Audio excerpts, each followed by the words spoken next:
Hello, and welcome to this chill Monday with our chill lo-fi vibes coming through. We're taking a couple of weeks off of Legends, but still wanted to be here for you guys, give you something to do with your Monday nights if you're not watching Legends, right? We've got like a little bit of a Q&A session going with myself, with Betty, with Mike, and Paul. So we've got a little bit of a split for the cast across the shows, which is pretty cool. I guess before we jump into tonight's everything, we'll give a shout out to a couple of companies that make everything possible. So, Betty, you look like you're readying yourself to take the first one. So there you go. That's fine. I can do that. Straight from the halls of Valhalla comes our first sponsor of the evening, Norse Foundry, artisan dice and gaming accessories crafted from the finest metals and gemstones by the dwarves themselves. With Norse Foundry, even your natural ones will be beautiful. So check them out at norsefoundry.com, and you can use the code SWOLE. Yeah! And you can get 10% off of your purchase. I'm wearing my Swole Initiative shirt today. It's my husband's face on my shirt. It's a me. That's cute. Yeah, we didn't go over who was going to do the announcements, so... Nope, I just did the first one. You want me to do the next one? Yeah, sure. Just do them all. Okay, that's not weird. Also, you can check out our friends over at Nine Realms Gaming, where they hand make all of their products from natural woods to create quality and affordable gaming accessories for everybody. And you can use the code SWOLE10. You get 10% off of your purchase at ninerealmsgaming.com. Were you being serious? Cool. Also, Griffin Co. Oh crap. Oh no, it wasn't ready. Wait, 3. Nailed it. Cool. Griffin Co. supplies us with all of our 3D printed terrain and minis, as well as having a whole host of ridiculously cool gifts and all sorts of things. So go over to the website, check them out, and put in Swole22 to get 22% off of your order. Do it. And then, Mike, this is your usual one, isn't it? Yeah, that's my turn. And you guys can roll for initiative before jumping into the mosh pit with Dice and Devil Horns. You can visit diceanddevilhorns.com for heavy metal tabletop gaming merch, mugs, and oh so much more. You can use the code SWOLE at 10%. I have to make sure that all the strong folk here do that. Check out for 10% off your order, and be sure to follow on Instagram for those very, very sweet memes. That's Dice, the letter N, devilhorns.com. And always remember, friends, rock before you roll. Absolutely. So yeah, everything's pretty chill this Monday. We don't have a trailer or anything to roll off to, so Mike, you have a list of questions, right? I do have a list of questions. First and foremost, though, we are gonna have a question that I know Betty wants to answer, and that is, what is your favorite scary movie? Oh yeah. What's your favorite scary movie? That's a tough one. So we'll do a bit of a round table here. I think let's start off with We should roll a d4. roll a d4. Okay, I'm down. I asked if I needed dice. You guys said no, and now I fucking need a dice. I'll tell you what. I'll do it in quadrants. I have a die. I'll roll in the chat. And Okay. Oh yeah. we'll say 1 through 5 is Jay, 6 through 10 is Betty, 11 through 15 is Paul, and 16 to 20 is myself. Right. So let's do this. 7. So we're Through starting 10, off with, yeah, that's you, Betty. Okay. This is a really hard question. A really hard question. But I'm a purist. And it's technically a scary movie, but I'm going to go with the classic. Frankenstein is my favorite. Hands down. Bride of Frankenstein is right there at a second, but I love the classic. 6. Love them. Universal monsters. I mean, this is a quote from Frankenstein right there, from the actual book. And kids, if you haven't read the book, pick it up, read it. It's so good. But movie-wise, it's really good. It was one of the first scary movies that I watched with my son because I was like, he can handle this. It's not that scary. But I'm gonna go with the classic, Frankenstein. Hey, that's a good answer. I'm not gonna lie.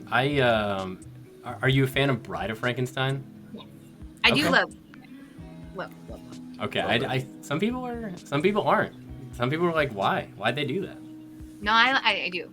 And those people are the patriarchy. Down with that. Yeah, I'm still trying to think of my favorite scary movie. Paul, what do you got? What's your favorite scary movie? Okay, so I don't really get scared by movies that much. But just favorite horror movie in We general. love horror and we love haunts, but the scariest movie, it's only because I was young. So my parents used to drop me off at my cousin's house to take care of me. And I was like maybe 8, 9, and he was an older cousin. And so one day he rented one, the old VHS movies, but like at those seedy old video stores. And he rented a B movie or a C movie called Pieces. And watching it as an 8 to 9-year-old kid, I was traumatized. I had nightmares for like years. But basically it was about, I guess, a serial killer that was killing teachers and staff and putting them together to make the perfect woman. And it was I don't, as an 8 and 9-year-old kid, I don't know how it would be now if I rewatched it, but as an 8 and 9-year-old, it was terrifying, horrifically terrifying. Yeah. Context is everything with a scary movie, because like you can watch something now that terrified you as a child, and it'll be a whole nother thing. Yeah, but Pieces. It's called Pieces. I don't even know if you can find it online anymore. That's terrible. I'm not gonna lie. That sounds terrifying. Yeah, especially when you're a kid. I think mine's probably Evil Dead. That's a great one. Evil Dead is such a good one. I just can't get away from that. And if I'm allowed to, I will specify with Army of Darkness. Yeah. Oh, Absolutely. that's more but of a comedy. It's kind of a spoof at the same time, so it's like yeah. if not, I'll lean on the original. Yeah. Yeah. The Army of Darkness is probably one of the funniest movies I've ever seen. Not even horror. I just think it's absolutely hilarious. Yeah, Bruce Campbell, if you're watching, come and play D&D with us. I want to add 13 Ghosts. That's a great that's movie. such a dope movie. Ghosts. Yes, That's so good. Matthew Lillard. Oh, Yeah. He's Yes. good, but awesome. That movie came out so good. when I had. Sorry, man. You're good. You're good. Go ahead. I can tell your excitement. I had the like special edition DVD back when movies came on discs, and they had like all of the breakdowns of all of the ghosts and all their backstories and things that you don't hear about in that's so cool. It was so cool because I'm like a lore nerd, obviously. That dude with the caged head, terrifying. Yes. Terrifying. Oh yeah. What was it? The Smith that had all the nails coming out of him and things like giant like lynch pins. Yeah. So good. Yeah. Sorry, Mike. What were you saying? No, it was good. I think the Jackal was the one that scared me, and I think that was the one with the cage on his head, right? Or was it not? It was. Anyway, they're terrifying. And that movie came out when I was going through puberty, so there's one very sexy ghost that I was like, look at that ghost. And that's all I remember from that movie because that's all I focused on at the time. Ronan says that it was the Jackal. Okay, yes, the Jackal. Jackal. The Jackal, yes. Yeah, that was the one that freaked me out. I agree. Proxima, Shaun of the Dead. Yes. Shaun of the Dead. Love Shaun of the Dead. If you're allowed Shaun of the Dead, I'm allowed Army of Darkness. I think that's fair. Absolutely. For my scary movie, I think that the one that got me the most was oh my gosh. It spawned like a whole series of them. I cannot remember. Gosh, why am I blanking on this? I was just a horror movie franchise. It started off with zero budget. Wow. What it is. Oh, is it No, Blair no. Witch? Not Blair Witch. Oh, that's such a good one. They're basically like this couple's haunted. It's basically like a view from their camera, like their home camera, and like she gets Paranormal possessed. Activity? Paranormal Activity, yes. Hey. That Oh. first one got me so bad because I was just talking about this the other day. I was when I was in college, I stayed over winter break to work, and a lot of people went home, and I was in this big like 150-year-old house all by myself, and then I like look outside and I can see another person's room from my window, and the light turned on, and I was like, what the hell? So then I walk out with a samurai sword because that would do a lot against the ghost. And there's another guy that was staying there that didn't tell me. So, and I got terrified at like 1 a.m. because he also got off work. So, Amazing. yeah, it was not great. And some other ones we got in the chat. We got I haven't watched Coraline, Hereditary Jay. yet. Somebody likes Coraline, Jay. Malignant. Oh, Coraline. Coraline is a good movie. That's underrated. He's also creeped out so bad by the button eyes. He I didn't don't want me to like say that, but it really does. The button eyes creeps him out like big time. There's something about it. Like when you start thinking about the psychological horror behind that, it starts to fuck with you. It really does. You got The Nun, Hellraiser, obviously the original. Salem's Lot. All right, don't hate on the new one. You haven't seen it yet. Oh, Seven. Oh, Seven's good. Oh, Seven is Seven really is a good. movie. Seven's really good. My brother got Hereditary. in so much trouble sneaking out to see that movie when we were kids. I love that. Yeah. Uh, So I'm really old. So when I was younger, me and my best friend, we would go to the movie store, and it wasn't a Blockbuster, it was something else. I don't even remember what it was called, but it was 7 movies for 7 Discount nights for Blockbuster. $7. So we would go and pick 7 movies, and we would just watch all horror movies. And I've seen like every single Amityville, every single, like all of the, random scary movies. And then there was that one, and somebody in the chat can help me if they remember, but they're that one that I think it's called, I don't remember, but it's the one where the call's coming from inside the house and the guy paints himself to look like the wall, and then they focus in on the wall and his eyes open. I remember that one as like a younger, like middle school kid, just being like, that's creepy. And so I would literally like walk with a stick against the wall when I would have to like house it for these like the neighbors. I was like, I can't do this. It's creepy. Anyway. Yeah, that's is that the one with all the glass walls and everything in it? No, this is like real old. Okay. It's probably a remake, the one I was thinking of. It's like Potentially, because I do think they did remake it. Yeah, she's like near a lake house, like house sitting. It's like all glass walls. And Speaking of lake house scary movies, What Lies Beneath? yeah. That Oh, literally yeah. is one of the best scary movies. Yeah. Such a good movie. yeah. Oh, And if you haven't seen it, chat, go watch yes. it. Last This one. is in it. Last one for me, and then we'll move next questions. It Follows. That screwed me up mentally for months. It Follows is a very terrifying movie. It's a psychological thriller, terrifying, where this girl goes out with this guy. They hook up. They do teenage horror movie stuff, and then he like kidnaps her, and she wakes up in a warehouse, and she sees this person just walking slowly right at her, and he tells her, and this, I'm not going to ruin the movie, but this is the whole premise. He tells her, he goes, oh, by the way, you're cursed now since we had sex, and this thing's going to follow you no matter where you go at the same pace. You could fly all the way across the earth. It's still going to like eventually find you. It changes appearance, and only you can see it. So then she's trying to like find other people to give the curse to, but then as if it kills the person that you give it to, then it starts going after you, like in order. And so but it's invisible to everyone but the person cursed. It's terrifying. It's crazy. I feel like somebody who was trying to promote like abstinence came up with the concept of this. That is actually absolutely correct. Yeah. The church is behind that one. Yeah.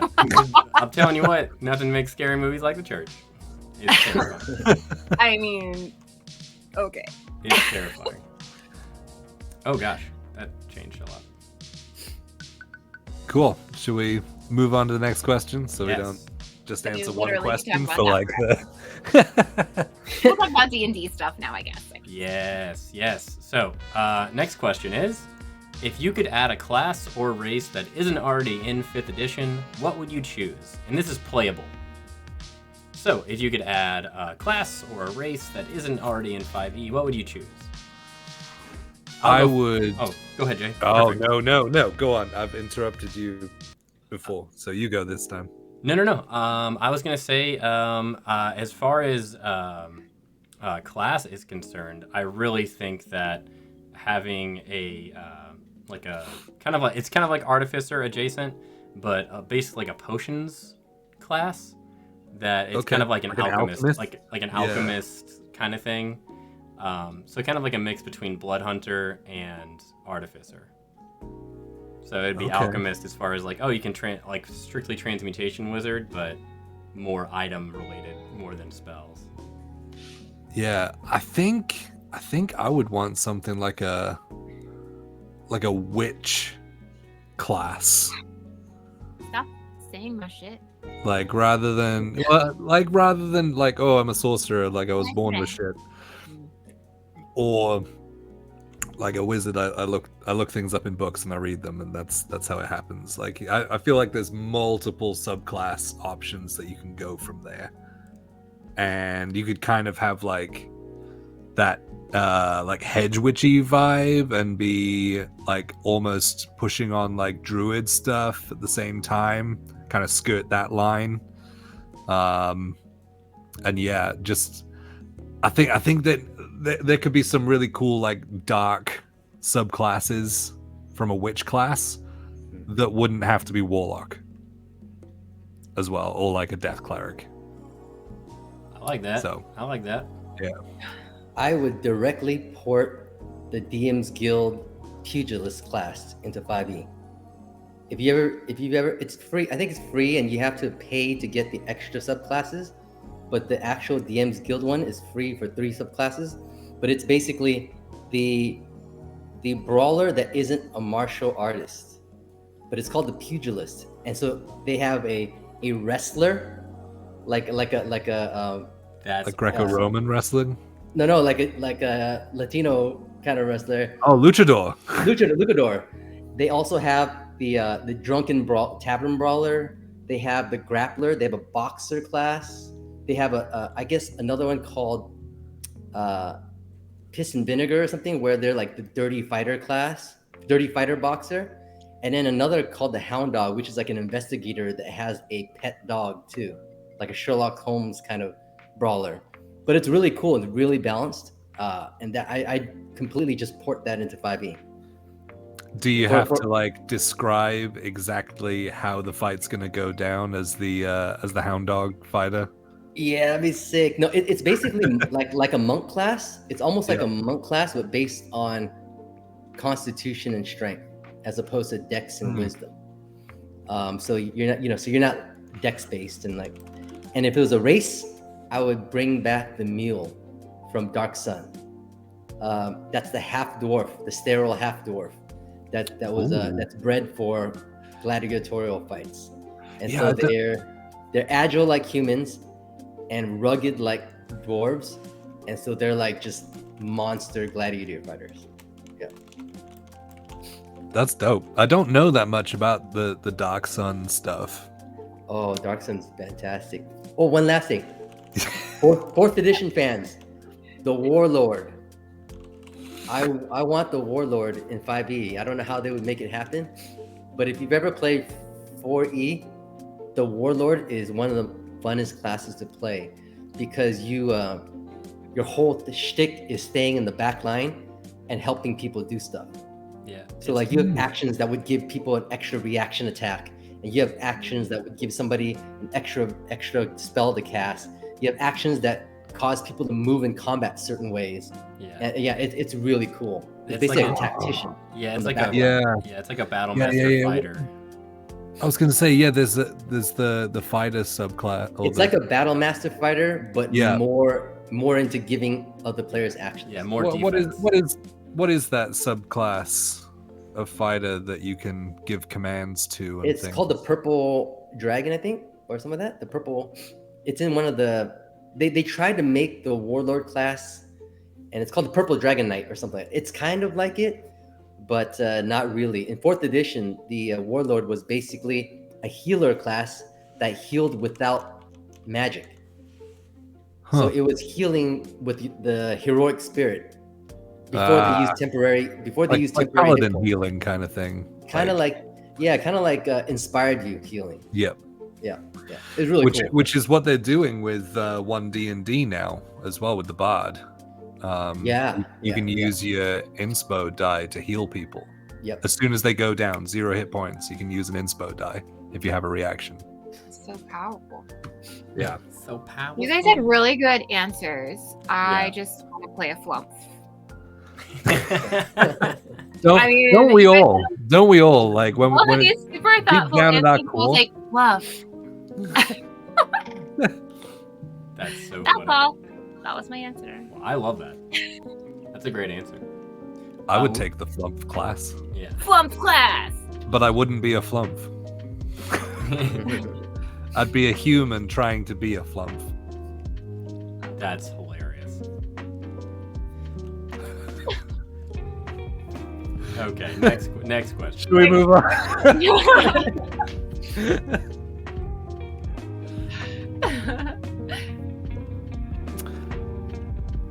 Ooh.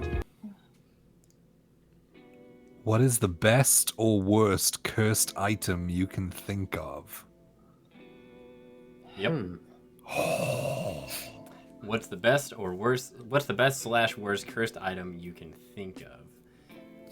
That's a tough one. Just so that everyone knows, Ashley Mae King just wants to be a sentient gelatinous cube. Latinus Cube. There's a great anime for that called That Time I Got Turned Into a Slime, and it's That's an anime actually for really everything. it's really good. Let's Sorry, see. back to the question. Yes. Stronghold says a wedding ring? Damn. Damn. Man comes in, subs, and then dicks on his wife. What a dunk. It's all right. It's all right. Welcome to the chaos, man. Yeah, I'll kick this one off. I think my favorite one that I both read about and recently used in a campaign. It's an old one. It's called Karin's Claw. It is a sword that it's basically like an abyssal sword. You can swing it and cause a smoke screen to give yourself cover. It's from the Drizzt novels, but I've homebrewed it into an object. But if you die while wielding it, you immediately turn to ash, and your soul is consumed into the sword. So there's no regeneration, nothing, can't get anything back. But it also does grant you, if you hit somebody with it, has a little bit of a vampiric touch to it. So you're basically gaining stuff. If you kill somebody with it, you capture their soul in the sword. It's terrifying, but And can the souls be extracted at all? not unless you're wearing Karin's glove, which prevents you from all of those things. So you can use Karin's glove to draw upon someone's soul and talk to it. And also, if you're wearing it, if you die, you won't get consumed by the sword. So if you don't have the glove to go with it or the gauntlet, you are pretty much screwed. Wow. And guess what? One of my characters just got it without the glove. Oh. Super pumped. And they don't know? Tell me more. Yeah, exactly. We ended on a cliffhanger after he picked it up, so very excited. So that's mine. That's my go-to. I had an axe once in a homebrew game that kind of did that. So Yeah. maybe that's where some of the inspiration came from. Oh yeah, that's right. In our first home game. Mm-hmm. I'm a stingy DM, so when I run my games, I don't give a lot of magic items, but when I do, there's like story behind it, and they kind of progress with the characters. So I don't give a lot of magic items, so that's why I don't really give cursed items. But I know that there was one cursed item I gave in the past, just for the fun of it, and it was an intelligent weapon that had an attitude, and basically you had to appease the weapon, or it just wouldn't it just wouldn't work for you, and you couldn't replace it because every time you say, for instance, you got a second scabbard and you tried to pull from that scabbard, it would teleport and switch, and you would pull it, and and basically the attack bonus or damage or whatnot, the magical bonus was dependent on how you treated the sword, and the sword was me role playing an asshole. Yeah. So really, you just wanted to play an asshole. In the I just game. wanted to play a character, and I Role-playing didn't want to be the DM with the character in the game, so I played the sword, the cursed sword. Oh, guys, thank you so Wow. much for the gifted subs Whoa. coming in. Oh, Whoa. Mike, we do have that giveaway Oh, we that we do. couldn't run on Friday. Yes. So if you want to cue that one up while I remember. Thanks, Frisky. Thank you, Paulie. Thank you, Stronghold. You got it. It is ready to roll. Oh, hype train. Choo-choo.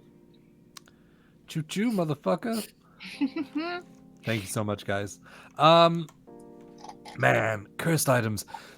I've looked at a lot and I've never really been super happy with it, but I think I would do something stupid like boots of water walking, but the curse is that it makes your body as heavy as lead. Oh my god. So you just like swing upside down in the water. So you drown. Pretty much.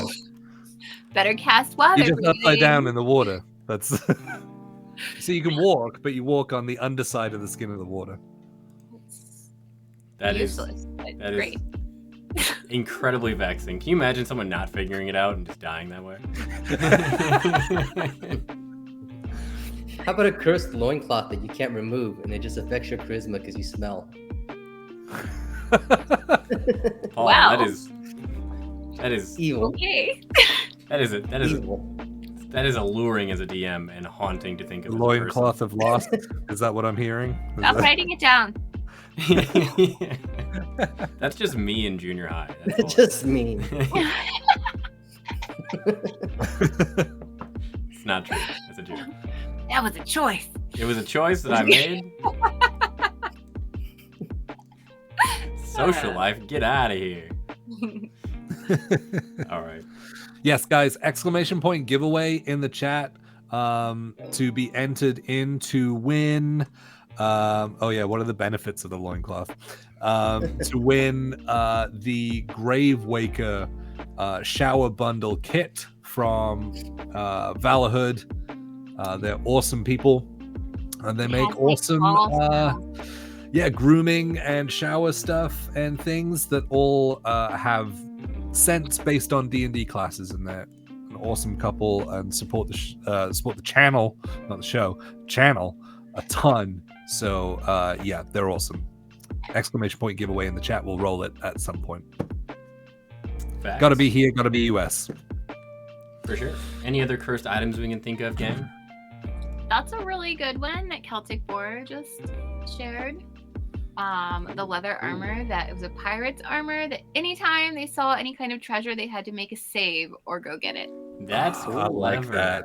That's really, really clever. I like it. I'm about to run I Ghost of Saltmarsh. so I do like the cursed items that kind of follow almost like the madness tables that you get, that have like one of the madness kind of flavors in there, and then you have to save against the trigger. So I do like that stuff.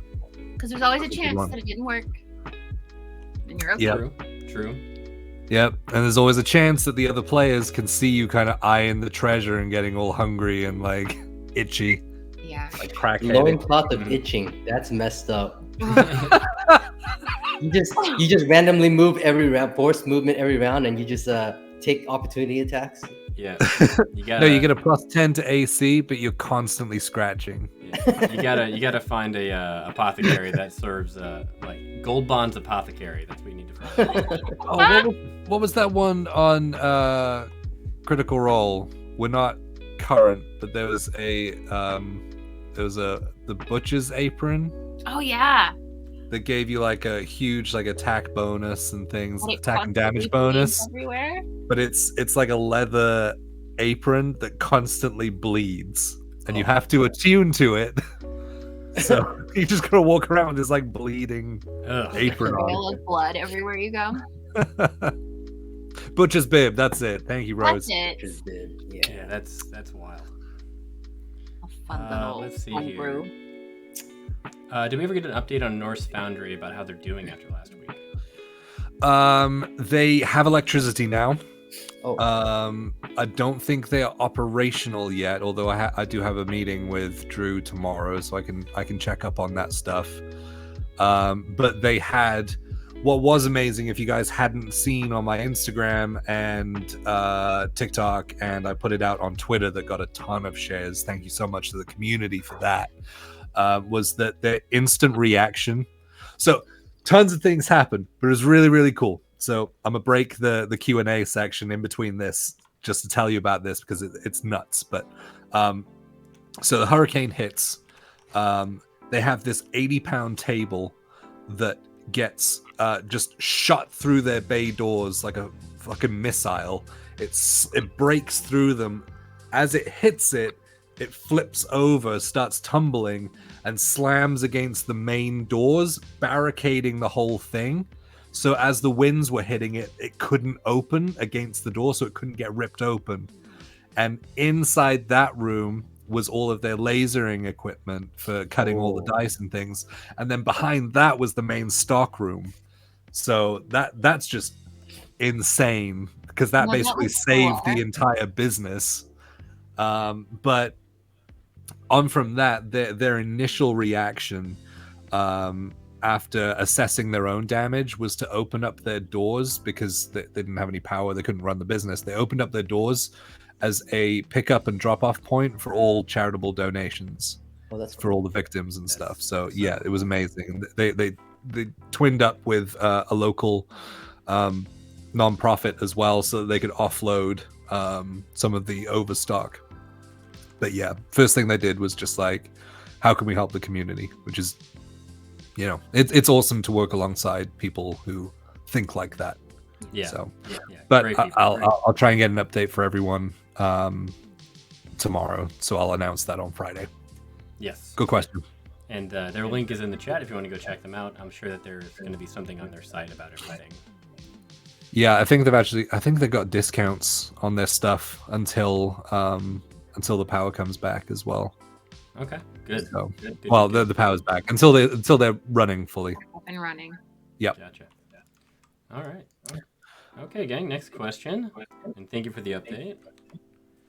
Okay, if you were suddenly inside of a D&D game, what's the first thing you're doing?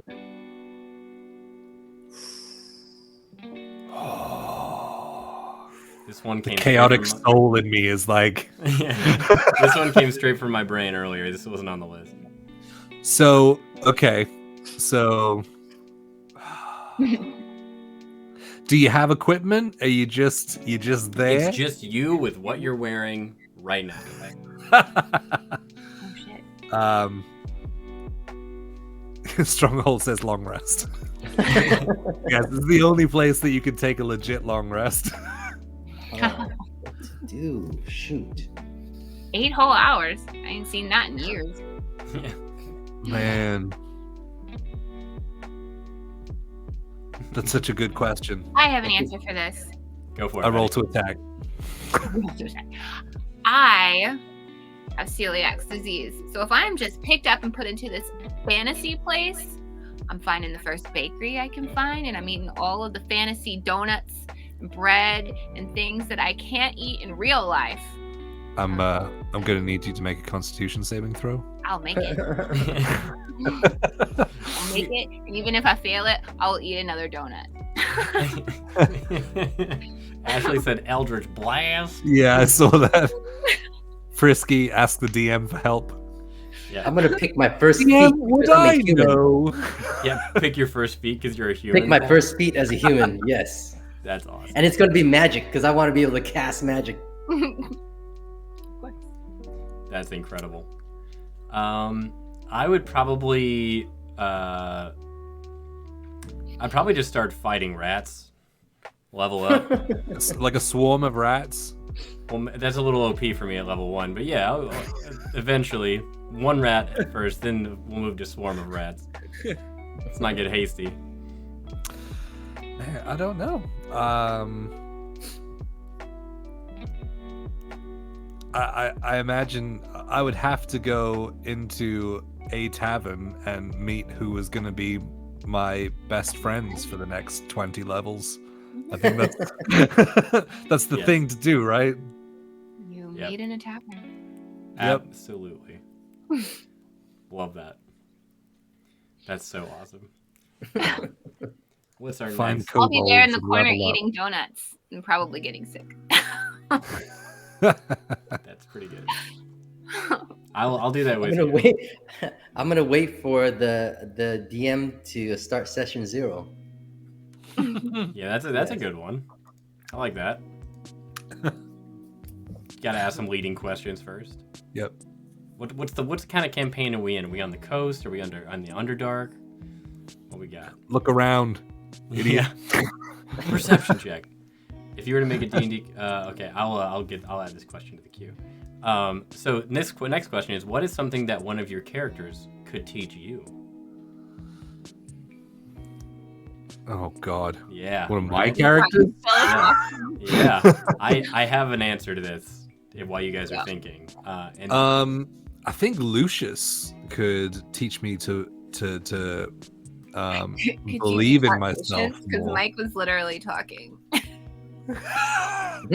We're role playing now.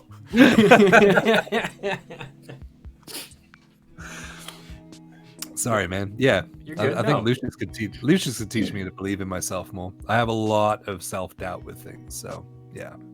But you're beautiful and buff. What more is there to?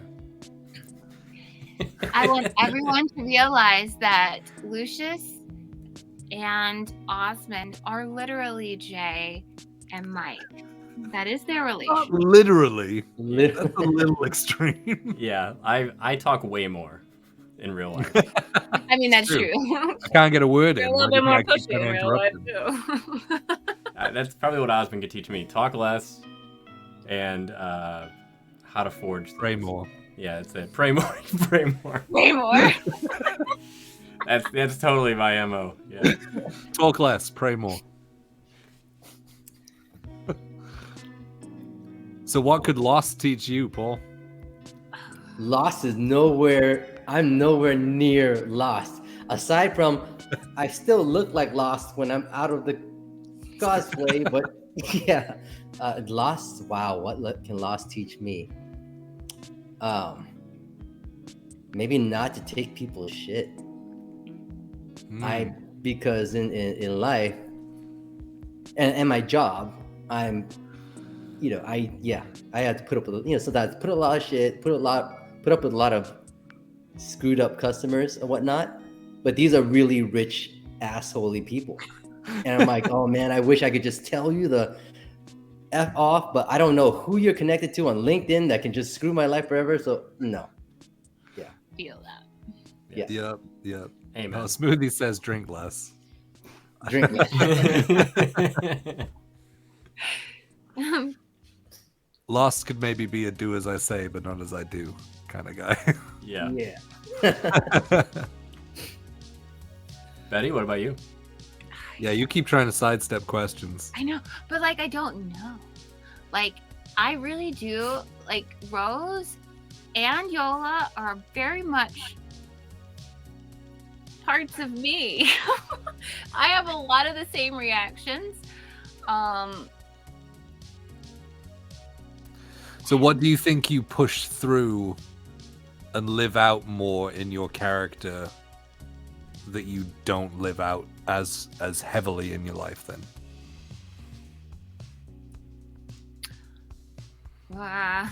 If they're extensions of you, I don't know. Because honestly, I know it's the bad cop, the bad constable, good constable, bad constable. Yeah, well, I have two very different types of characters that play on two very different sides of my personality. So I I don't tend to take people's shit in real life, and that's kind of how Yola is anyway. And I try to be as supportive as possible to people like Rose. And maybe Rose has slightly more patience than Betty does. I'll say that because Yola has no patience. But Rose definitely has a bit more patience. Can't confirm. Yeah. Patience is definitely not something that I. Who's got time for it? Who's got time for patience? I don't. Cowboy said something really nice. He says, "I love the defense of friends that Yola has." That's definitely her. Yeah, that's absolutely. Betty. That's Betty. And I'm kind of like that. Yeah, no, that's definitely Mama Bear coming out. She's like that with the cast as well. I'm sure everyone can say like, yes, I've been checked in on multiple times by Betty. Thanks, Mom. I like to make sure that everybody is okay. It's great. Much appreciated. Yeah. Okay, this one comes from the chat. Okay. It's a long one. I might not be able to fit it on the screen. Yep, can't fit it on the screen. Let me see if I can maybe put it on 3 lines here. Nope. If you were to make a D&D character with no restrictions, what would it be? No class restrictions, items, any armor, let your imagination run free. I got it. Yes. Really? Absolutely, 100%. This is the one. No, this is the one. I will be a Tolkien elf. Okay? I'm good at everything. I'm fast. I can fight. I can do everything. I'm strong. I have really high charisma, really high strength, really high dexterity. I have everything because it's like a Tolkien elf. That is exactly what I would do. There'd be no restrictions. I would just be amazing, and I'd speak that beautiful Tolkien Elvish that's based on Welsh language, which is what I'm currently learning on Duolingo. And it is not sponsored. Not sponsored at all, but I do love some Duolingo. But yeah, I am a Lord of the Rings nerd through and through, and I would just play it up. I would ride horses and whisper in their ears, and then they'd get really fast. You guys know what I'm talking about. I do. I mean, they are perfect. I would go with... Yeah, it's kind of like, oh, I want to be Superman. Yeah, oh yeah, for sure. I would probably go with something like some sort of high-powered wizard or sorcerer. A sorcerer class that has more spells. Yeah. A sorcerer with the ability to use the wizard spell list. That's the... I have a feeling that 1D&D is going to go that way. That's hilarious. I'm not even... Look at my hands. Look at my hands. The next question is about that. Is about 1D&D? It's just what's your take on 1D&D? Okay, we'll get into that separately because I actually have thoughts. Yeah. Sorry. And they're not all bad either. So I'll leave that to the side. If I was gonna create a character like race everything, we just come up with whatever. Mm-hmm. Holy shit! A half bugbear, half gnome. It's the size of a gnome, but the arms of a bugbear. I'm kind of terrified now. You're describing a koala, I believe. That's not a koala, man. They're vicious. They are. And what else? He would, I don't know. He would have a spiked helmet, and his arms are so long that he can pick himself up and throw himself as a dart at people. That's what I would choose. You could be anything. Incredible. Paul? There we are. Paul. If I could be anything, I don't really care about being super powered. What Rose said, I would be a gunslinger, but it would be like a Dampier gunslinger parkour with an ability to like spider climb and just jump off walls and stuff. And John Woo everything. That's what I want. Doesn't have to be super powerful. Just be able to narrate all this cool mobile stuff that I could do while firing dual pistols. Like a kind of gunslinging blade kind of thing. Gunslinger, Blade, Max Payne. Ooh, Video yeah, the games. Max Bullet Payne. time. Yeah. Yep. Bullet Yeah. time. Yeah. Yeah. Actually, I would probably have a bullet time ability, some kind of class ability called bullet time, where mid action I could just do crazy shit. Get an That's extra what I- action advantage on attack rolls. Yep. Yeah. Or like just a flat plus to attack rolls. Yeah. Because you have that extra time to aim. That'd be pretty Mhm. cool. We should write this. Like all this that we're talking, we should just write it all into like a one shot. Yeah, that No. sounds John awesome. Wick Sorcerer. Yes. Stay tuned, everyone. In like a year when we figure this all out, we'll come back. A John We Wickser. won't figure anything out. Yeah, John Wickser is now going to be a thing. All right. So the next question is already up. What's your take on 1D&D? And let's keep it to a short bit, because this could open up a can of worms that I don't want to open. Wow. Like limiting me off the bat. Oh, So I know you got opinions, man. the well, I'm doing a breakdown series on Instagram right now. So the latest iteration of 1D&D, like the playtest stuff, there's actually really cool stuff in there. In fact, I have notes from when. Yeah, there we go. Like the expert class, the class groups, I love. I love that they are giving hard spell lists that aren't based on classes. They're based on like what kind of power you have access to: primordial, arcane, divine. Yep. I love leaning into feats. I love that your ability score increases at level 1 come from your background, because that makes so much more sense than just limiting it to a race. Because how you grow up and what you do and all of that time before you get to be an adventurer would shape you as what you're good at. Ritual casting for any spell, about that. Or ritual casting for any spell that has the ritual feature.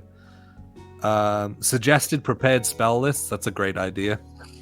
So that you don't have to like pick all of the spells from scratch every day. You can just pick like a spell list that's pre-made and throw that in there. And they have those from level 1 to 20. I do like the 20th level feature at level 18. And the epic boons at 20. Yeah, most of that stuff I absolutely love. The ranger is broken. They broke that ranger. It's now the most powerful class at level 1. Downcasting spells that they put out there with the ranger, with the conjure barrage, you can downcast it and take a d8 off for every spell level that you drop. That's a really cool feature, and I wonder if they'll roll that out with the other classes as well. And being able, like we mentioned it earlier, I'm going to wrap this up. Mike says short answers. This is the short This is answer. the short answer. I know it is. I've done so much research into it. So the bards using their bardic inspiration as a reaction, not a bonus action. Fucking A. So you can use it on people that definitely need it, not just giving it out and guessing and then it never gets used. I love that. And I love that all, like the bard, the ranger, and well, not the rogue so much. Well, probably the rogue. Probably arcane trickster as well. But that's not in the PHP. I love that they're all prepared spellcasters, which leads me to the sorcerer, because they've now taken away known spells. It's all prepared. Although the bard does get a little bit of nerfing because of that. What spells they have access to. And I do love that they took away the auto successes and the auto fails, because that's dumb. I don't think at level 20 you should have the same ability to just automatically succeed as a level 1 character, like the same amount of chance to roll that. And I'm unsure about like now they're doing if you roll a nat 1 you get the inspiration, like a DM inspiration, like a reroll option. I'm like, just let it be a fail. Yeah. Just sit in there, take your L, and sit in it. Like, Take I- full- but that, I've had- like, I like when ones are rolled because that's where the interesting parts happen. exactly. Yeah. That's So I, that is my short answer. yeah. To pull a line from The Office, not everything's a lesson. Sometimes you just fail. Exactly. Paul, I think you had something. I didn't get to go through the whole 1D anything. I was so busy, but I like some of the tweaks they did to the feats. So that they're not feat taxes anymore. Like the Great Weapon Master, you don't have to get it, and you don't feel like I'm missing out on so much potential if I don't get this. But they fixed it. Like it's not so powerful anymore. Yeah. Right. Yeah. The feat rejig was awesome. And everyone gets a level 1 feat as well, Yeah, I like that. which is what breaks the ranger, because you could take magic initiate, At level give yourself hex. And then you Hunter's have Mark is now a bonus action that does not require concentration and lasts for the full duration. Yeah. So you could load up Hex, load up Hunter's Mark, and then load up with 2 hand crossbows, because offhand fighting, 2-weapon fighting is now just a bonus action. You don't need 2-weapon fighting. So you could literally roll up with 4d6 a level 1 damage, which is like 24 points at level 1, which is Yeah. ridiculous. Yeah, you just That's pull why, out two. that's why the Ranger is broken, but they did make a ton of awesome improvements Yeah. as well, like making them really good at stuff. That's why they're in the expert group. Right. Yeah. I just imagine that vine of that guy with like guns, like I have the power of God, and just like he just starts blasting like Frank Reynolds. So Great. anyway, Yeah. So anyway. Yeah. I think you covered what I was gonna say actually about the 1D. sorry, man. No, you did. The only other thing I would add is the I think you said it, the automatic successes on skill checks. That's something that you can just homebrew though. Like it's one of those minor things that's not a core rule. It's like you can just say that's your home game. Okay. I have a follow-on question from that, but let's There's stuff I would add. yeah. But yeah, I would. So I played D&D since first and second edition, and I remember second edition you had wizards that had powerful spells that took more than 1 round to cast, Mm-hmm. and so the party had to protect that wizard. Mm-hmm. That's really cool. If they had some kind of powerful ritual spells that took multiple rounds, and the wizard had to do something each round to kind of push to success. But when they did finally succeed, it would be epic. Yeah. I wish they had something like that. I would figure out a way to add that somehow. That would be really cool. I mean, they're taking stuff from like second edition with the groups and stuff. So like maybe we'll see more of like the really cool shit from the early editions in there. Yeah, it's. I'm happy to see that what they're doing, because anything that you don't like, you can always just not include it in your home game. Absolutely. It's always like people are losing their shit about it, and it's community playtest. Yep. And they're already fixing things that people didn't like. Yep. B, you do whatever the fuck you want. Yeah. It's literally make believe. Right. And you can think about the millions of things that you don't do out of like the actual rules in your own games all the time. Like even on our games here on the channel, there's things that we homebrew that aren't in the book. So play it how you want to. Yep. Exactly. Real cool. The question I was going to ask, the follow on from that about crits, is because we have 3 DMs on here as well, is how do you guys like to run or flavor a nat 20 and a nat 1? And that could be skill checks, saves, or like attack rolls or anything as well. This is what I do in my games, right? There are no critical fails. Critical fails suck because fighters, for some reason, have more attacks. They have more chances to critical fail. It doesn't make sense. But what I do is I play a lot of other games too, like Fantasy Flight, Star Wars, where there's success or failure with some good consequence, or success with some complications. So on a critical fail for me, it's an automatic hit, not a critical hit, automatic hit. But then you have to let me know what complication comes out of it. So, for instance, you take a swing with your axe and you hit the orc, and you roll a 1. Okay, you hit with the regular damage. Now tell me what happens. So maybe I hit and the orc hits a post, and now a part of the balcony collapses. Everybody has to make a saving in the area, make a saving throw, dex, or take, and depending on what it is, 1d6 damage. It's minor. It's not huge, but it's small enough to where it'll affect the game somewhat, but it lets players get creative, right? I had somebody who did a thorn whip, rolled a 1, did regular damage, and basically when they pulled or something, they were like, is it okay if the blood sprays into the nearby target? We randomly rolled the target, and that target was blind for 1 round, and for 1 turn, 1 turn. And I was like, that's really cool. Let's go with it. So basic success with a complication that could affect everyone or affect a party member or whatnot, but it lets people narrate, Yeah, I agree. I think that's really cool. I think we've lost Jay for the moment. I know. I thought Jay was really interested in my explanation. I think he was. I was like, wait, no, he's actually frozen. He's just flabbergasted. I thought he was like, whoa. He's like, I can't believe that this has been sitting here and I haven't been using this kind of rule. Broke him. I was gonna say, because I didn't actually answer that question, that there he is.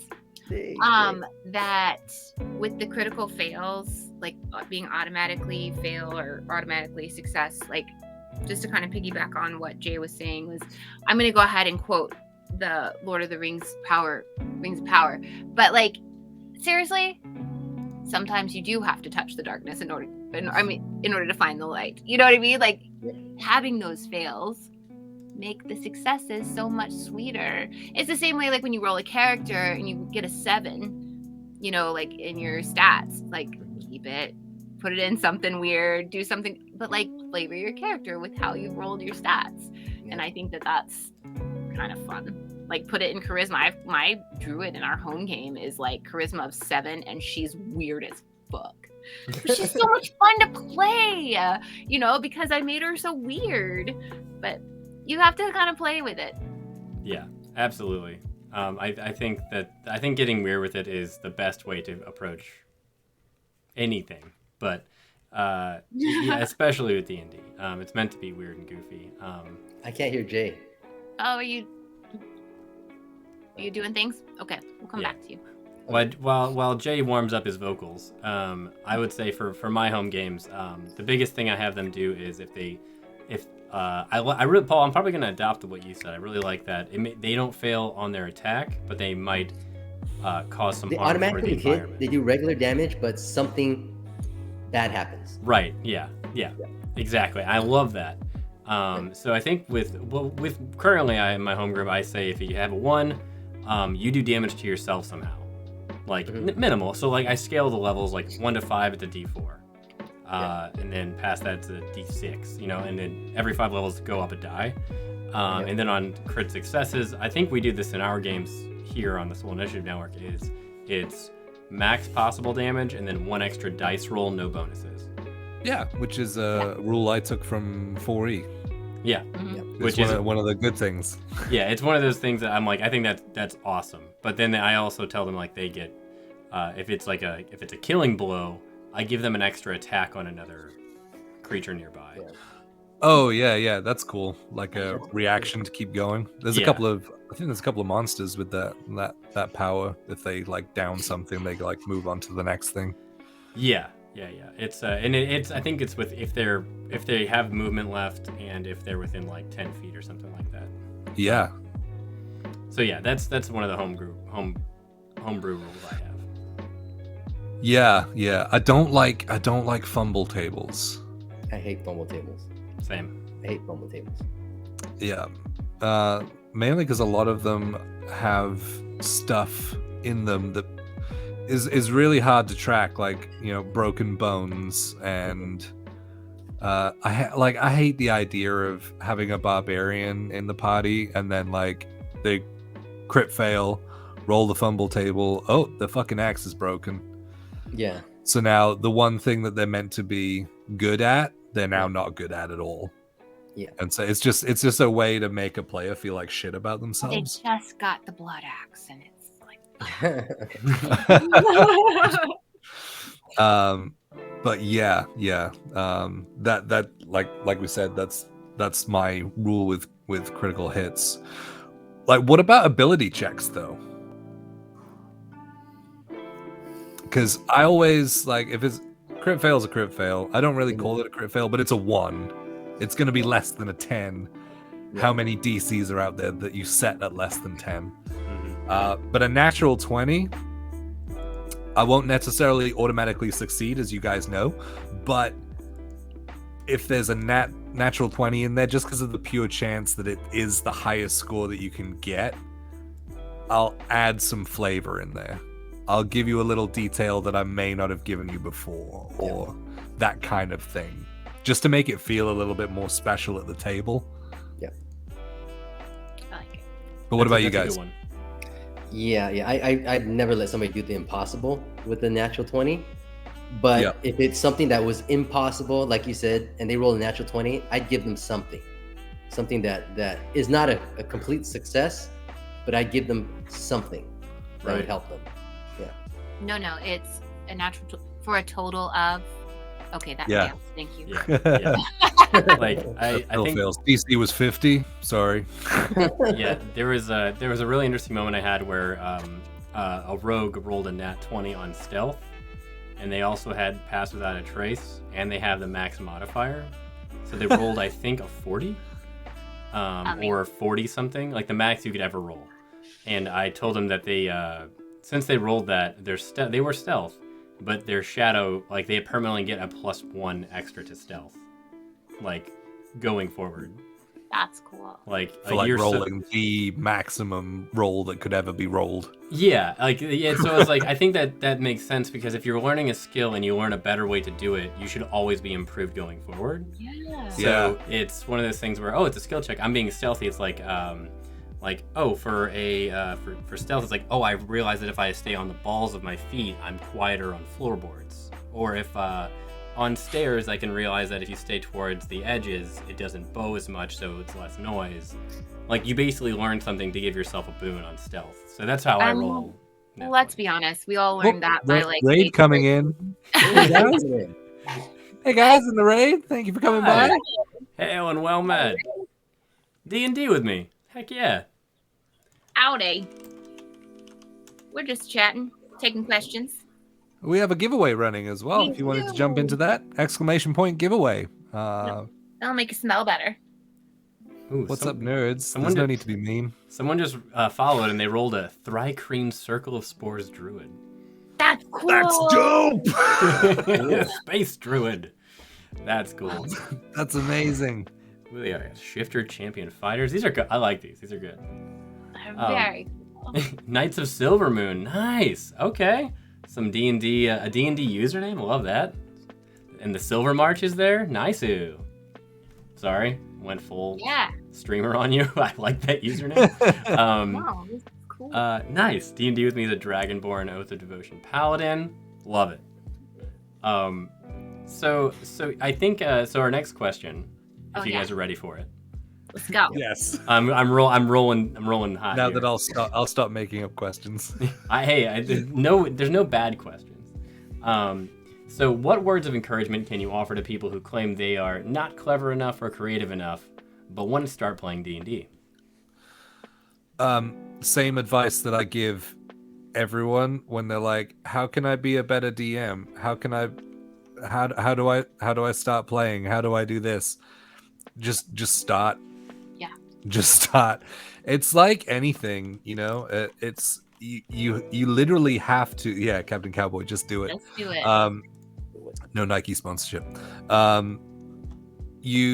It's just something that you build up through practice, and especially like the confidence as well.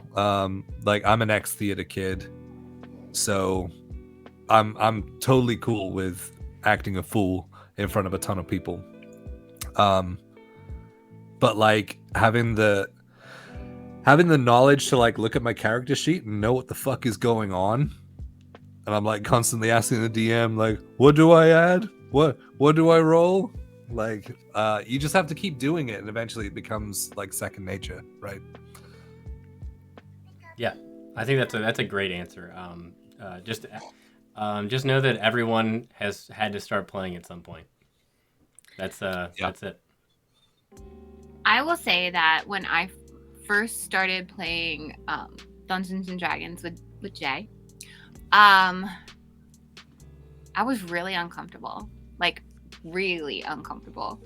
I like didn't want to like act things out. I didn't want to role play. I didn't want to have anything. Like I was just like, when do we roll the dice?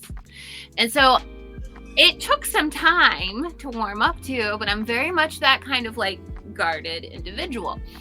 But you really do have to just do it and do it again. And then, you start to get even more comfortable. And then suddenly, you're fully submersed into this character, into this world, and you have become another person at that table, and the people sitting across from you are no longer looking like they did. You suddenly see a tiefling, and like this it actually starts to happen, and it's really, really cool.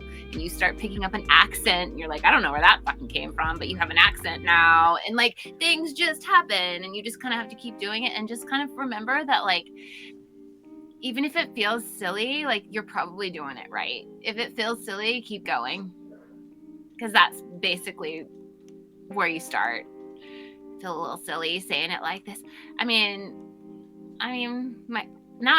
streaming a character for people to see all at the time. 2. But I literally started, 2 characters twice a week. Soon to be 3, Spelljammer. I literally started by being like, so uncomfortable. So if that's you, in like a couple of years, you're probably just going to be streaming a character for everyone to see on Twitch. Or not. Paul, what about you? That's a good advice though, buddy. That's really good. I like that. And using yourself as an example. Example A of bravery. I agree with Jay. Just play. You don't need to know the rules. And actually, for me, one of my favorite joys is to actually run games for new players. Because the thing about running games for people is when you run games for veterans, they know everything. So they meta game, they make decisions not based on the character, they make decisions on how am I going to win and succeed. Mm-hmm. Whereas when you have new players, they don't know what they can do. So basically, hey, just jump in the game, tell me what you want to do, and then I'll show you what you need to roll or whatnot. And so what happens is new players have the most creative ideas.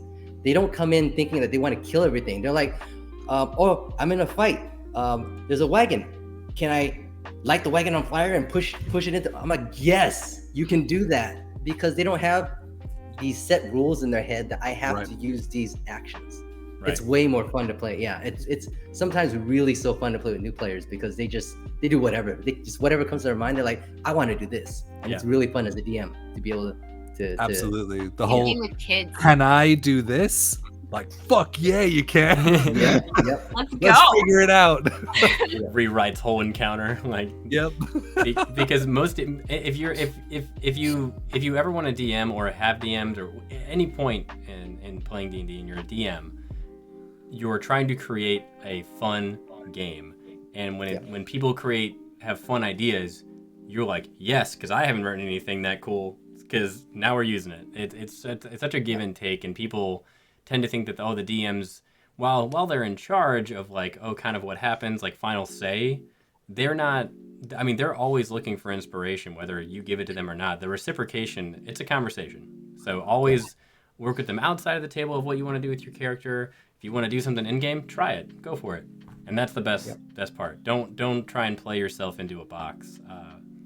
It really is a narrative storytelling game. Mm-hmm. Like, yeah, I know when Jay runs his games, sometimes it just goes sideways and we just do something and he's not expecting it. But really, that's fun for a DM, right? Because when I'm preparing a game, if you succeed, I know what's exactly going to happen. So I was like, all right, we're gonna go through exactly what I planned, and that's fun. But sometimes when players fail, that's when you're like, oh crap, now what happens? Now the DM gets to improv, and everybody's just flying by the seat of their pants, and it's really 100% creativity and improv, and that's fun. That's super fun. The most fun games are the ones that I run where, well, I don't really run the game. I facilitate the game. But Facts. the players run the narrative. Yes. And I'll always I'll have certain things are like scripted out, like, well, not scripted, but like descriptions of places, things like that, like solid things that are immovable. I've got all that stuff written out. But yeah, like, I love when the players drive the story. It's their story at the end of the day. Like, the way I run a campaign is I have like the overall arc. But then I want the players to experience their backstories kind of coming to fruition. Like, that's the campaign story, is them going through whatever it is that they're going through. Whatever fucked them up mentally enough to start going on adventures with a random group of other people who are suffering from a bunch of other issues as well. Yeah. Like, that's the fun stuff. Like the setting and the campaign bad guy that I've come up with, that's just a situation that is happening. But yeah, and Mike, absolutely, like, working with the DM, like, I check in on all my players, like, when we get through like big things, especially as well, like, hey, how is this going? Is this what you wanted to happen with your character? Like, and then you get to really voice what you want, and that gives the DM so much more to start adding to your character. That's what happened with Yola. Like, I mean, I had not planned originally for her to be a paladin, you know, as well as a barbarian, but it kind of started to happen that way. And then, you know, I had not planned for her to fall in love with a princess. I didn't even plan that she would be like bisexual. It just kind of happened that way. And I was like, oh, okay. You know, sometimes things just roll out through a story and you're like, wouldn't it be cool if, you know, and then it's like, oh yeah, that was really fucking cool. And so I, you know, talked to Diane. Okay, well, what oath are we gonna do? Oh, this one would make sense because she, you know, it's super duper cool. So yeah, I think that just playing through and figuring things out with your DM, and you know, how does the character roll, and you know, it has to be just as much your input as the DM, honestly. Yeah. As a player. Yeah. I'm here for the player perspective. Yeah. And a damn good player you are. Nice. There are so many times where I'm just like, and this goes for, I mean, everyone here. I think I played with everyone at least once, but I mean, Yola, I played with you the most. Betty, I played with Yola the most. And it comes out because there's some times where you're on a role playing tear, and I'm just like, damn, like it's terrifying. like you're actually scary when you want to be scary. You're actually like kind and sweet when you need to be kind and sweet. Like it's very fun to like see your character like get to a point where it's like, okay, I have these issues and I'm dealing with them. Like, yeah. In whatever way that is, it's cool to see. Well, that's sweet. Thanks for saying that. Oh yeah. I'm big into mental health. I'm just gonna say that. So like when this game too will really make you confront a lot of things. Like, oh, did I create a character that needs to like explore something in my own head, you know? And then it's like, oh, you know, so you're like working your own things out. And I think it's really great to have those kind of moments where you can be another person, but then like role play this out, and you're like, oh, okay, so that went that way. Oh, okay, you know, and you can kind of reflect on things. But I mean, not that that's always the case. Obviously, not every character is something that you're working out through your mental health, but sometimes it is. Right. No, every character is. Maybe it is. Somebody needs to do a welfare check on Paul. Every lost the rock. Yeah, right. Shut up. That's a great segue into our next question, which is let's see here. what is your favorite? What is or was your favorite PC like playable character or NPC that was heavily inspired by a character from pop culture? So not something that you've created like to deal with your own issues, but something that you've created based on a pop culture, whether it's a reference or just something you've seen. Or influenced by. Sorry. Yola was originally meant to be like Sailor Moon, because she is a wild magic barbarian, like with, long hair, and she's pink and purple, and and she sparkles, and then she does she has the love for the moon, wears the moon necklace. I literally based her on Sailor Moon. She's definitely progressed into something completely different at this point, but originally I was like, she's just gonna be this cute little and it's not at all she ended up being. But character wise, I was like, wouldn't it be cool if and then that's what I started with. So who doesn't love a little Sailor Moon? That's awesome. I actually posted something about Sailor Moon today, which is great. It's like, hey, are you today's date? Because you're a 10 out of 10. I saw that. And it just has Sailor Moon it's great. Wouldn't it be fun? No, anyway, it doesn't matter. Yeah, go ahead, Paul. I'm still thinking. I'm like, oh. Oh, I have Jarek Darcy. I was gonna say that. He's probably one of my favorite NPCs to play, who is heavily based on Matt Berry. Jackie Daytona.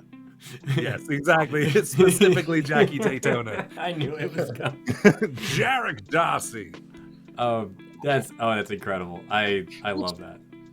But then you named him, or we called him Mr. Darcy, because Jay knows that one of my favorite books is Pride and Prejudice. I love Mr. Darcy. Love to hate Mr. Darcy. Love Mr. Darcy. But when we had that whole moment in that meeting for the first time in that scene, and I called him Mr. Darcy on purpose because my brain said, his last name is Darcy. I'm gonna call him Mr. Darcy, and then I did. And then later on, Jay was like, "I put that in there for you," and I was like, "Yeah." That's awesome. That's adorable. Don't say I don't never do nothing for you. I might. Pride and Prejudice, just people showing up at other people's houses. With their drama.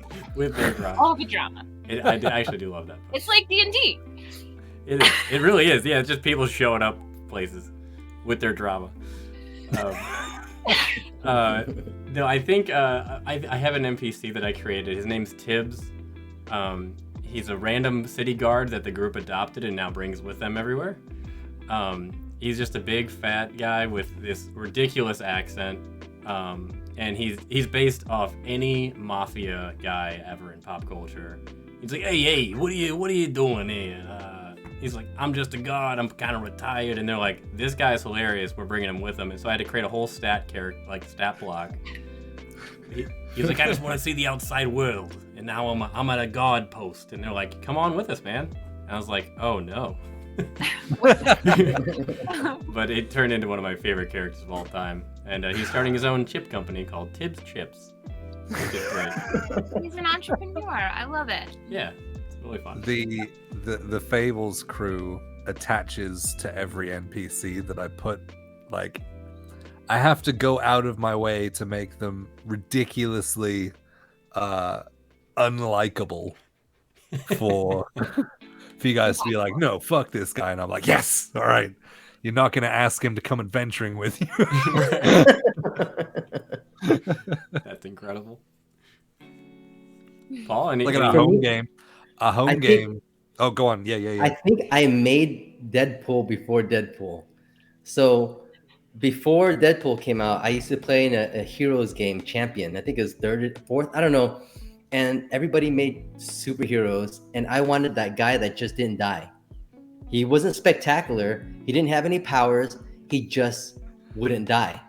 And then I saw, and he was kind of a wisecracker. He was kind of that way. And then I saw one of the recent She-Hulk episodes, and that guy who had 10 wives, that was literally my character. he solved everything by, can I just die and get out of this? I was like, oh man. Ruh-roh. Yeah. Gotcha. Good answers. That's Good answers. awesome. So do we want to take a quick break, or do we want to keep rolling through? Do we need a pee break? We can take a pee break. That's. Yeah, we can take a quick. I mean, I ran out of mead, so I need a. yeah, we can a take a quick. refill. We'll take a quick bio break. We'll take a quick, a short one, a few like 5-6 minute short break. Yes. Exclamation point giveaway in the chat. We'll roll that as soon as we come back, US only. so that we don't forget. Yes. All right, gang. We'll be right back.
Welcome back, guys, to our AMA Q&A player DM hangout type thing with Mead.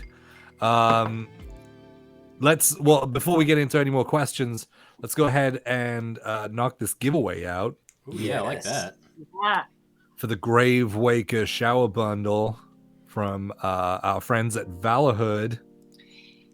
Yeah, boy. So you got- Lovely smells of fall scents like cinnamon and clove.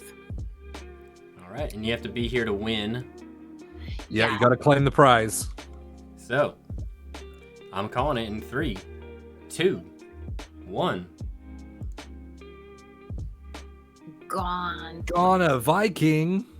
Ooh. I know they're here because they just sent. I saw you in the chat just now. They Yeah. Yay! Hey! Nice. All you need to do is jump into the Discord. Congratulations. Give me a direct message, and I'll get some of your shipping info and pass that on to Valorhood and get your stuff out. All right. Gone a Viking. Yeah. Nice. Congrats, man. Yeah, that's awesome. Well, Love that. Love that for you. And you want a really good giveaway too. That thing. That's a really cool shower package. Yeah. Ooh, it's the shower bundle. limited edition scent as well. Yeah. Super dope. Yeah. No permanent cursed underwear for you. Loincloth of itching. Yeah, one cloth of itching for you. that's but you learn how to deal with it. That's like what every cosplayer goes through. Oh yeah. Yeah. Facts. Not being able to, yeah. For like 9 hours at a time. Yep. Can confirm. So our next question, and again, congrats, Gone a Viking, on the giveaway. But our next question is, if your character could create a D&D character, what would it be? Holy shit. Holy shit. We're going deep on this one, so choose any character that you play as, and what would your character make a D&D character of? And hey, Chris. Hi, Chris. Chris makes some cool music. Oh, what's up, Chris? Everybody, you guys should follow Chris Crossplays. He makes all of our original music here on the channel. He's made some more music that fucking slaps so hard. So yeah, you guys will be hearing more of that stuff with Spelljammer, Call of Cthulhu that we have coming up as well. Oh yeah, we need to do that. Woo, we got some shit coming. Yeah. So back to the question. If your character created a D&D character, what would it be? I have a feeling that if Lucius made a D&D character, it would basically be himself, but like even more handsome. Yep. Like, Why would you Absolutely. want the competition? what's that? Why would he want the competition? Well, it's a D&D character, it's not real. Oh right, okay, so he's not okay. This is like they're playing D&D. That's Oh, how I I read it, I yeah. envision it. Yeah. Okay. Now I have to think. Yeah, I imagine Lucius just makes like a really tall, like elf version of him instead of a Goliath. It's just like a better looking. Yes, it's just an elf without the pointy ears. Yeah. I also think that Osmond will just make a better Lucius to roleplay as. Robo Lucius. Yeah, get to roleplay as Lucius. I also think that's what he would do. That's amazing. It's just Osmond, but with Lucius's face painted onto the front of it. Yeah, it's still a Warforged. I feel like Lostaroth would make one of those broken multi-class coffee locks, Sorkadins, something, because he's egotistical and he would not want to lose. Yeah. Oh, Lost would min-max the fuck out of Would it. min-max the hell out of the game and threaten the DM if he didn't get his way. Or either that or bribe him and get him drunk to get his way. Yeah, that's a good one. Yeah. I have a hard time with this question. I don't know which character, first of all, to pick. Like, I mean, Rose. I don't know. Like she would. Rose would be the only character that would demand to roll her stats 3d6 because of fate. True. That's And there'd be true. 3 6s each time. Rose would just like let fate decide. She'd roll for everything. Like it'd be like, what race do I play? I'm just gonna roll for it. And then I don't need the extra d6. Yeah. Yeah. We'll take it as Easter's plans. Straight up. I'll roll 3d6 straight up.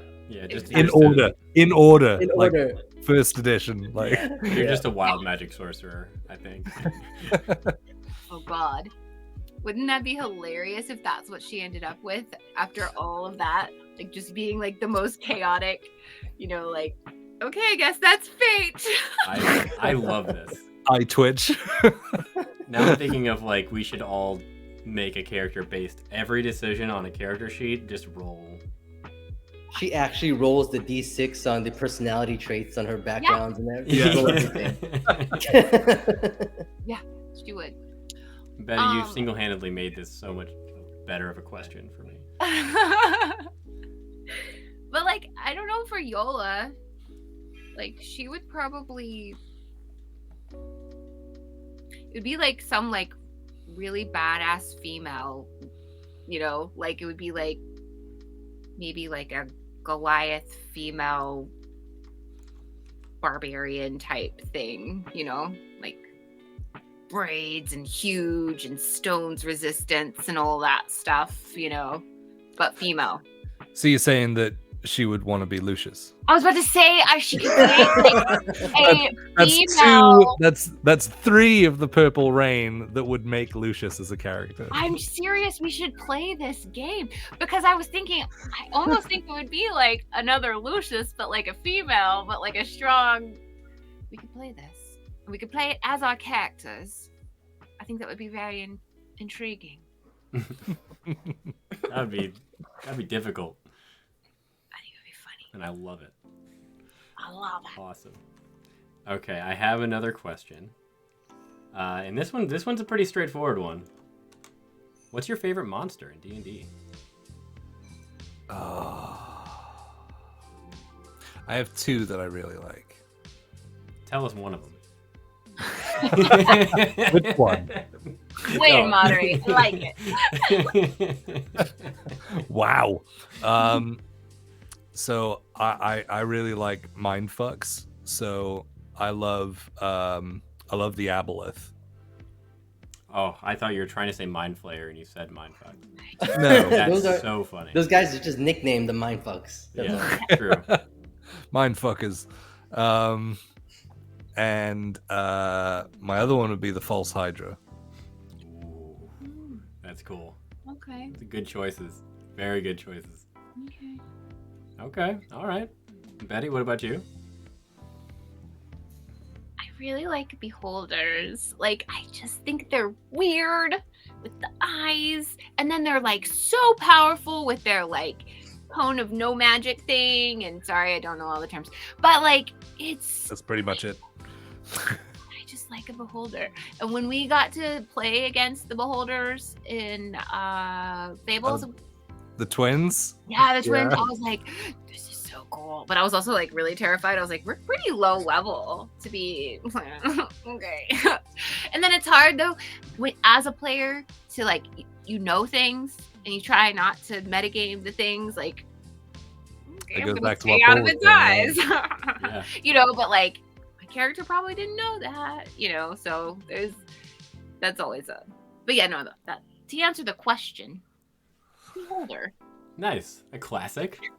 Good choice. Paul? Mine's a classic monster. So to preface it, the way I run games is I hate meta. Like people who play with the meta who so the clerics who go, oh, I'm not going to heal you unless you're at 0 because it doesn't make sense efficient wise. So my favorite monster are zombies. And my players fear zombies after the first time because zombies will attack you, right? And when you die, they continue munching on you. And so that cleric who's like, oh, when you're 0, I'm gonna heal you. And they let their tank fall and all of a sudden the next attack, what's going to happen? The zombie's not going to switch to another, but they're going to keep eating. And when they start eating at the same character and getting the automatic death save fails, Yeah. the whole party panics. Mhm. Yeah, and I also love that they're like just the lowest level creature, and sometimes they're just hard as hell to kill because they won't die. Yeah. It's The, fantastic. Yeah. Yeah. Fantastic. I forget the name of the ability when you roll a d6, is it? And then No, it's they roll a saving throw, that's but it. it's Yeah, based on how much damage is dealt, that's Yeah. right. and they'll That's get one hit Back point. up. Yeah. I Love love it. that. That's The final hit point is the only one that matters. Yep. Love it. Love That's it. incredible. Undead resilience. Yes, thank you. Undead resilience. I love zombies. When my players see like a horde of 8 to 10 zombies, they freak out. They're like, oh, no, Not anymore. Yeah. no. I also make my zombies fast. Yeah, they're like Oh my 28 God. days later. I give them 21 days full later? Oh my movement. God. No, I give them full movement. I also have I have 2, but my favorite probably is the Shambling Mound. Ooh. It is a weird, only because of the experience I've had with it, and that is one of my players was like, "Oh, it's a shambling mound of shrubbery. I'm gonna use lightning." A shrubbery.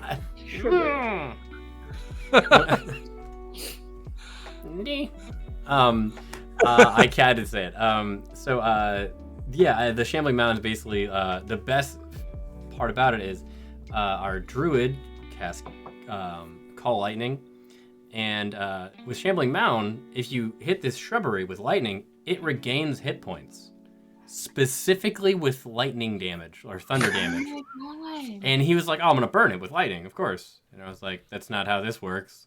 For whatever reason, that creature gains the hit points of damage that it was done to it."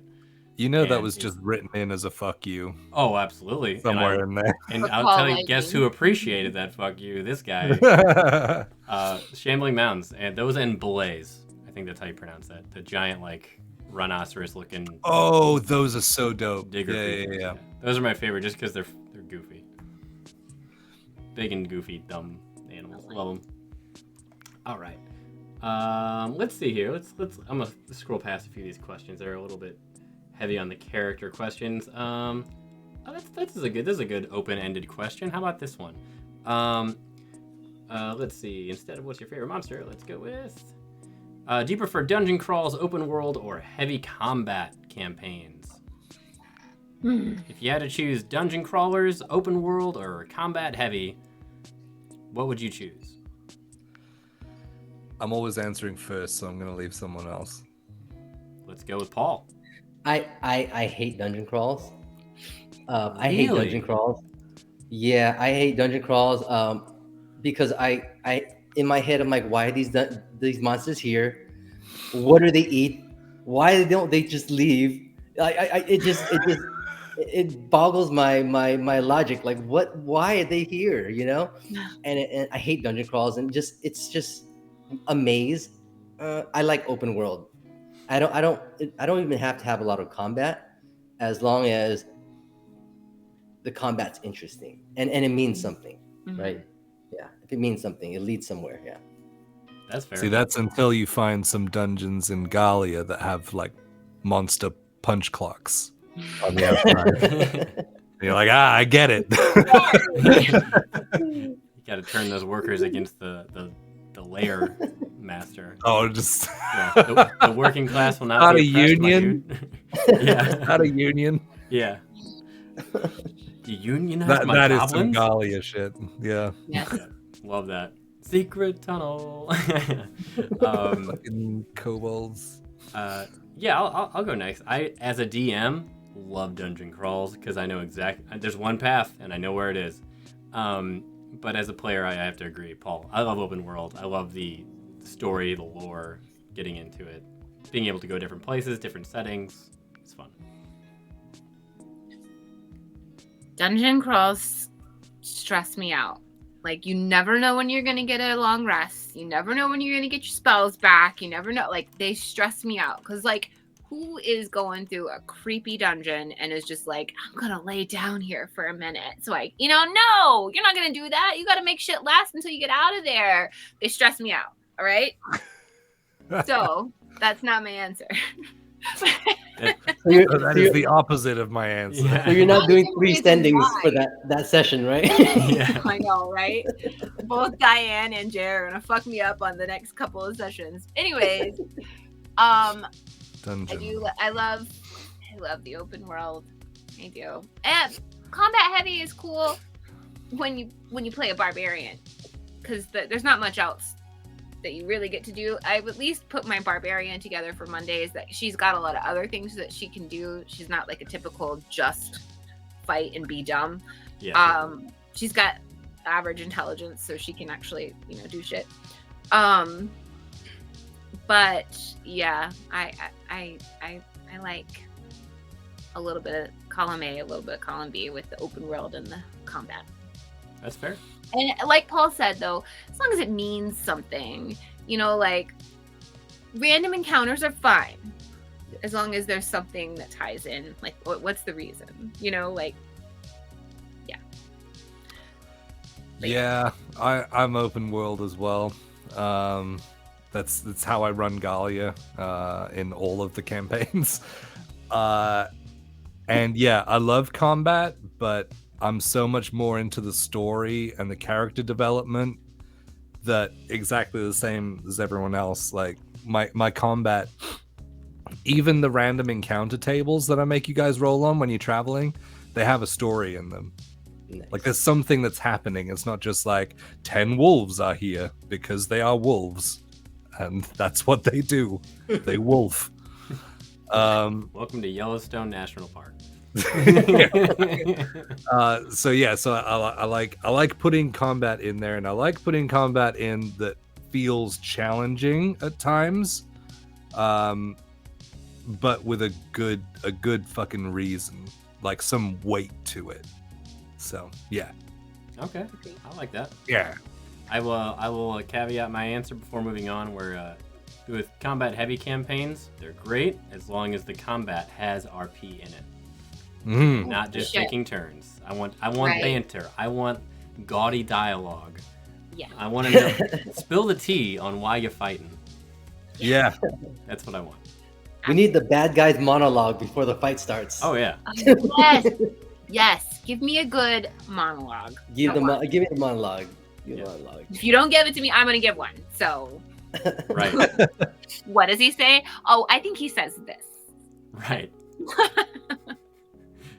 So next question is, what role do you like to play in a party? Doesn't have to be a specific class. Just kind of what do you like to do? You up front? Handsome. All right, Betty. Well.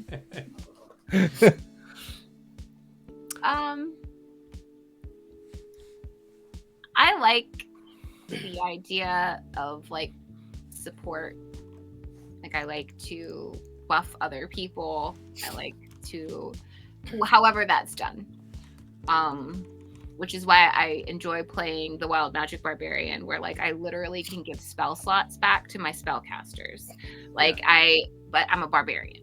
I just like being able to, because that makes the combat part more fun, or like the other encounters more fun, is when you can like kind of like, oh, okay, you did all of this, you cast sending 3 times because we had to like talk to somebody and it was really dumb, but we did it anyway, and now you don't have any 3rd level spell slots, so let me roll a d3 because Magic Barbarian, and I'm gonna give you a spell slot back because that sucks for you. Yeah. So like that kind of thing, I like being able to, so I think I tend to play that person that helps buff other people no matter what class I'm playing. That's fair. I like that. I think I'm in the same vein. I like to play the utility support player. I'm right up in that. Clerics, paladins, those are my bread and butter.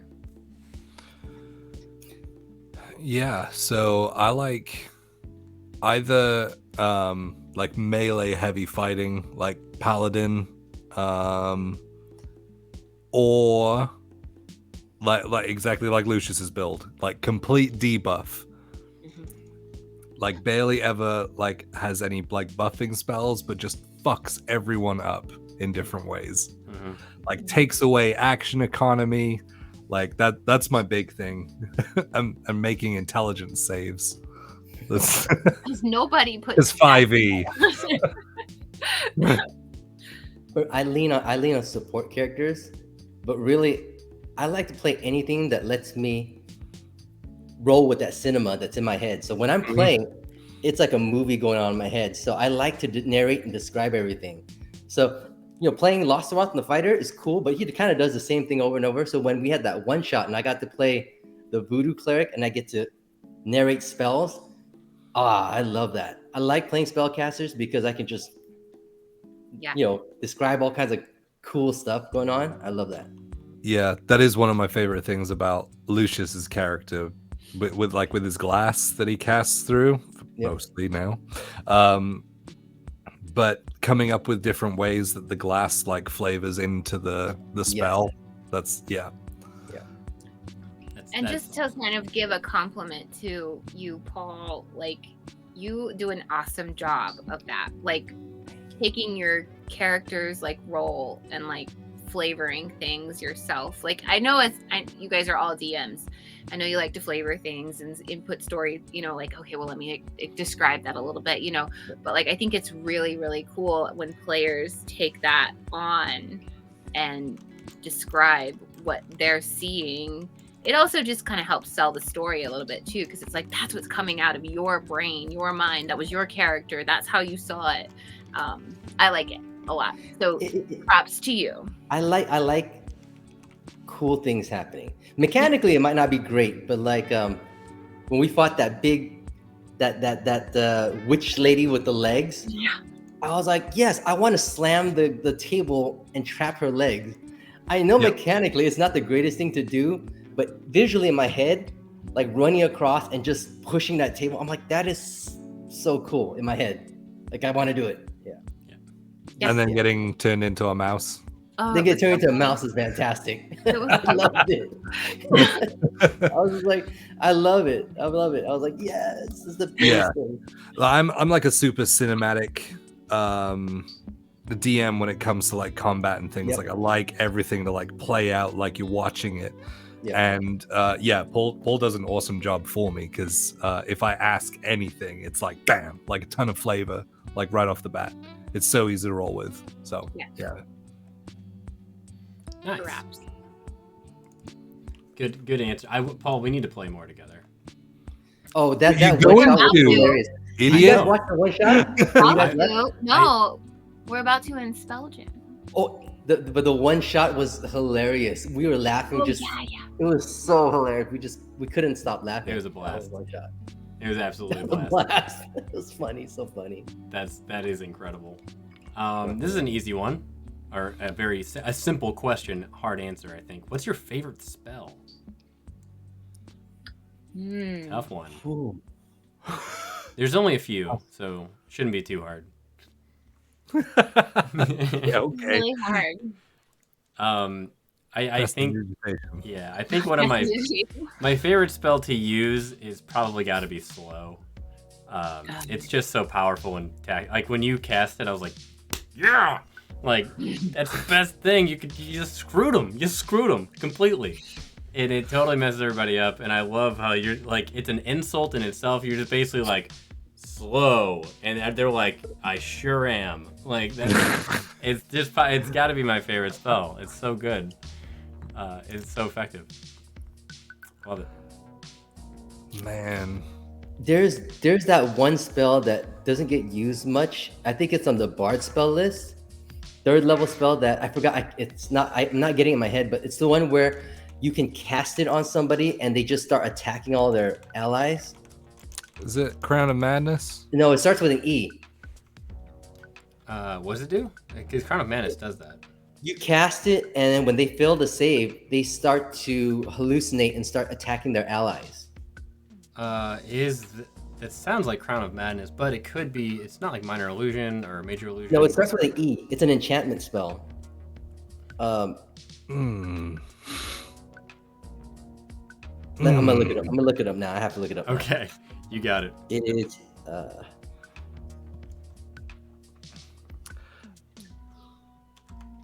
I think. Did it start with me? You know, let me see. Now I'm gonna have to look it up. Okay. While Paul's looking that up, Betty, what about you? I think like any spell that I can like really flavor for the character, like if it's Rose and I say I cast what's the the one I always cast on Lily. Crap. Anyway. Got it. Shield of Faith. Yes. So anything I can like flavor. So with that one, like because Rose loves flowers and our names are flowers and Kat's name is a flower and my dad was a botanist and all these things kind of like, oh, okay, you know, like flowers. Well, when I like boop her on the nose, like a lily comes out from the ground and covers her, you know, and that adds to her HP, you know, it adds to her AC. And like I like anything I can flavor like that, or the spirit shroud where you can like see like, you know, like ghostly figures come out, and you know, I just love anything you can flavor. So things like that. I mean, obviously you can flavor anything, but the ones that like really lean into that ability to just be like, you know, word of radiance, and like I point my finger and like a gold beam comes out and that they're fucked. You know what I mean? Like that. I just like that kind of like flavor that you can really put into spells. But like I think the way that we flavored the Shield of Faith was one of my favorites. Yeah, super cool. Because you know, it's the things that you can easily turn into something more, you know, story sensitive. I love Phantasmal Force. Oh yeah. That it's just mind fuckery again, because you can get people to react in a ton of different ways, and the fact that they believe it so hard that they actually cause damage to themselves if it's like an illusion of something that's damaging them. And you can like blind people, you can deafen them with things, and then the fact that if something happens that means that they should just realize that it's not real, they automatically rationalize it in the head and just keep going. The spell that I'm thinking about is called Enemies Abound. Oh, Enemies Abound. Yeah, and the way I always flavor it is, you know, I whisper and they hear in the ears, and I have to figure out it's the story of what this guy is hearing in his head that's causing all you know, to him to distrust everybody around him. And so that's the fun part of it. I've never seen anybody use it, but I love the spell. I mean, it sounds like it's very useful. So yeah. I'm writing that one down.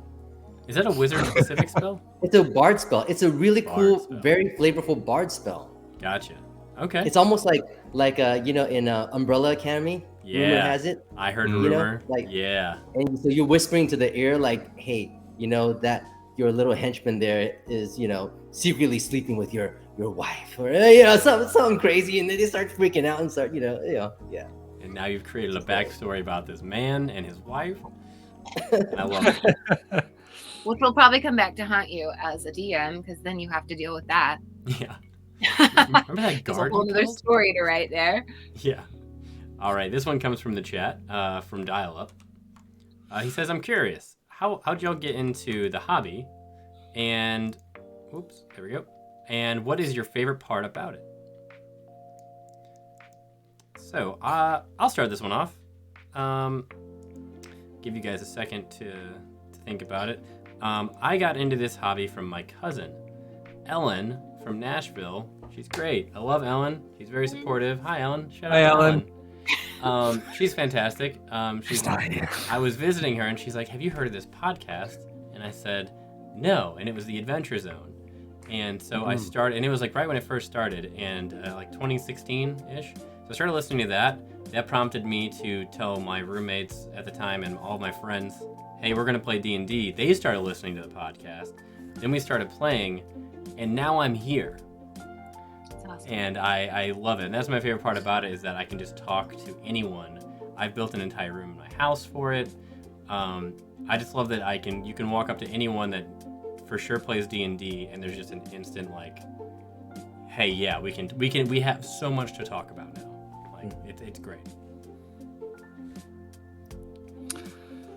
Jay. Me, I will talk about this. Yeah, I think, is our little one up? Yep. I think Saren's just gotten up. I heard her upstairs. So the way I got into it, so I grew up in Wales, in the UK, and all of the Celtic folklore and things there is heavily rooted in everything fantasy. So like, there's stories about how the Red Dragon shaped the valleys in Wales and things, and the Welsh Fae and all of this, that, and the other. So I grew up like completely immersed in fantasy. My uncles were massively into fantasy as well. I was a sporty kid that was also a theater kid, but all my friends were just sporty, and so they didn't want to play like a make-believe game like when I found out about it. So I didn't have anyone to play with until the past couple of years, and so I actually had I got handed down the Steve Jackson Choose Your Own Adventure books that you would run with 2d6 and like just little paragraphs and things, and you would have to like make a decision on what you want to do, roll dice, like there was attack and like hit points and things to track, and then it would be like go to paragraph whatever, and so you like flick all the way through the book to find out what happens next. But that led me to always wanting to play D&D, and then it was just like 3 years ago when I told Betty, I was like, I really want to play D&D, and she was like, okay. And so yeah, and then you know, I was starting my voice acting career at that point as well, so that kind of goes hand in hand, and yeah, it just, we started a home game with a guy that streams as well, NPC Voices on Instagram. Josh, he started coming down and running weekend games for us. We play for like 10 hours back-to-back days. 3 days in a row, back to back, playing for 10-hour sessions. It was crazy. I thought that was my introduction. I'm gonna break you in just a second. Sorry for like breaking into your. I literally thought that was how D&D was played all the time. You just played like 8-10 hours in a row, like over like a few days, because that's all we ever did. And then when I heard of like these like shorter 3-hour, 4-hour sessions, I was like, oh, well, that's a lot more doable with life. But yeah, so that's pretty much how I got into it, and then I just adopted it as a part of my personality, and then, you know, That's fast forward like 3 years, and you know, we're doing this thing. So yeah, It's awesome. Obviously, my story is pretty much exactly the same. Along with, I don't to know, the T, with the books, everything. No, not with all that. 2 uncles, like. I mean, I did already say that, like, when we first started playing, I was like really uncomfortable with, you know, things. But I mean, I was a theater kid. I went to an arts academy. I went, you know, like I was all in, you know, but I mean, I was 35 when we first started playing D&D, so there's quite a difference between high school and 35. So I was just like, oh, okay, this is kind of fun, and then, you know, obviously dive into it a little bit more. But like, honestly, I learned more from watching streams like Critical Role about playing D&D just by watching other people play, and that is part of what loosened me up. Oh, these people don't care about looking like a fool because they look like a fool. They don't know the rules. They don't know how to, you know, like most of the, you know, like if you watch Critical Role Campaign 1, like very beginning, terrible technology, like they don't know the rules because they were Pathfinder before, you know, like it's kind of funny. But at the same time, if you feel like you look silly, go back and watch that. These are these people that like literally are like the biggest in the industry now, and they're like, I mean, you know, they just started playing like this and they have fun. I mean, they're professional actors, obviously. So don't worry if you don't have the same level of acting. But it's like that. It's just cool to see that kind of inspiration from other people to do it, you know. And I know that's the reason why I was able to get more involved in it and be like, oh, okay, like it's cool. You can flavor things or this or that, you know. Just watching other people play. It doesn't always have to just be around your table. And I'll circle that back around to what we said earlier was, you know, they got to that stupid level in Critical Role, originally not knowing how to play, but they just did it anyway. They just got in, started playing, they figured it out, and that's the only way you got to do it. Paul, Yep. what you got? So I've been playing for a really long time. I played D&D when it wasn't cool to play D&D. So yeah, in middle school, I had really strict Asian parents that basically had two options in life. You were going to be an engineer or a doctor. So I didn't have many extracurricular activities unless it looked good in the transcript. And then in middle school, one of my friends needed an extra player and told me, hey, you know what, you want to play D&D? This thing called first edition D&D. And I was like, the thing is, I was a struggling student too. I was like a C student, trying to find my way through, and an introvert, and I didn't have many friends. They asked me to play, and I was instantly hooked. It'd be surprising, my parents still don't know what changed me as a student, but I started playing D&D. I started reading like a maniac. I would finish like series of fantasy novels within 3 days. I would just read nonstop. And my vocabulary, my comprehension, I turned from a C student into an A student just because of D&D. Amazing. Yeah. And so I read like crazy. I played and got out of my shell. And I found a group of friends when I had none before. And, you know, they were the cool group, but like there was a pretty decent sized group of friends that just didn't care how silly they were, how, you know, and so I got out of my shell, you know, like, yeah, D&D changes everything. That's why I tell everybody, you know, introduce your kids to D&D because they'll learn self-esteem, self-confidence, how to be silly and not care about what people think. And you build up that self-confidence of like, you know what, I'm okay with who I am. I'm okay with who I do. Who cares what people think about me? You know, I'm having fun. I'm living my life. And I got that just from D&D. Aside from all these, you know, everything else, but I think it's one of those things that like people just don't realize how valuable it is. I think people are starting to realize it, but before, people didn't realize how valuable a tool it was. Yeah. Great. Absolutely. Yeah. Preach, man. Amazing Yeah. answer. Yeah, incredible. Snaps Yeah. to that. Yeah, that was awesome. I think I couldn't have said it better myself. I read so much. You know what? My parents didn't know what was going on, but I was at the library just checking out any kind of fantasy novel I could check out. That was me when I discovered Tolkien for the first time. I was like, what is this? And I would be like reading through like The Hobbit and all the Lord of the Rings, and I was just like, oh my God, is there more? You know, and there was always more. Those books are a lot. Nice. But yeah, I agree. Like fantasy, maybe not D&D specifically for me, but like fantasy stuff like that can just like I was never reading either, and then I found those things and I was just like, It just ate everything. Yeah. Yeah. That's awesome. Mike. Yes. Oh yeah, you explained it. Right? Oh yeah. My cousin got me into it. I've played before that, like in like as a one shot and like high school and stuff. I didn't understand what was happening.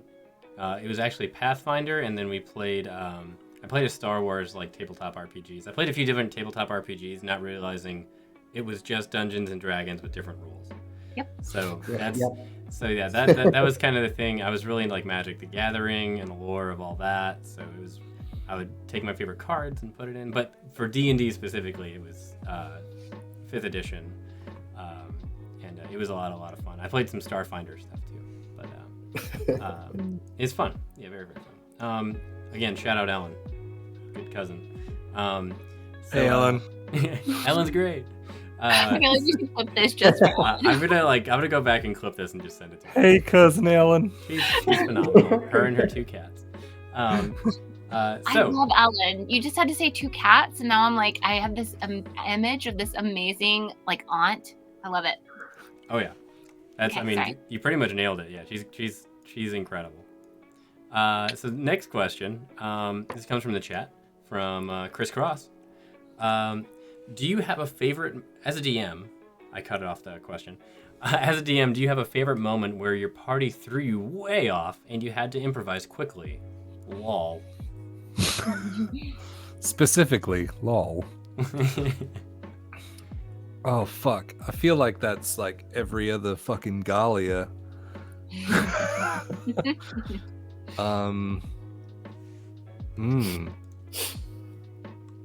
Yeah, let's get some behind the scenes stuff that doesn't ruin the story, but when was a time where we were just like, whoops.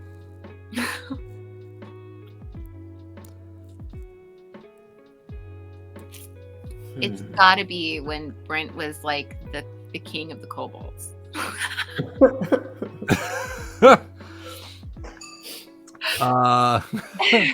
Yeah, I mean that just made sense for that to happen. I wouldn't say that threw me super off. Throwing me super off was them being like, okay, I'm gonna take 4 kobolds and give them to Jarek as his security detail, so I need their names now. I feel like anytime a player asks a DM what the name is, they're like, I'm usually pretty good. But like every now and then, you guys will have like make me throw a character in there because it has to happen to like further the story. And then they're like, "Yeah, what was your name?" And I'm like, "For fuck's sake, just let him leave." Like, Yeah. just let him live his life. That's incredible. Yeah, I mean, while other people are answering, I'll continue to think if there was like a really. I don't get thrown off too much because I've gotten pretty good at just flying by the seat of my pants. But the names definitely, and remembering what voices I've done for what characters. Yes. With all the NPCs I've done, that's my problem to remember. But I don't really get thrown off. I get surprised by what my players come up with. So like the most memorable one was, I love when my players fail. They failed in a battle against orcs and they got captured. I put them in a cage, right? And I was like, okay, I had no clue what they were gonna do to get out. I just put them in that cage and just let them be creative. And I used to have these things called hero points that they can earn by really great role playing that lets them take control of the narrative in some way. And one of my players used his coin and said, I studied orc tribes, and I know in particular that for this orc tribe, that we are near this festival date where the chieftain can be challenged by anybody for control of the tribe.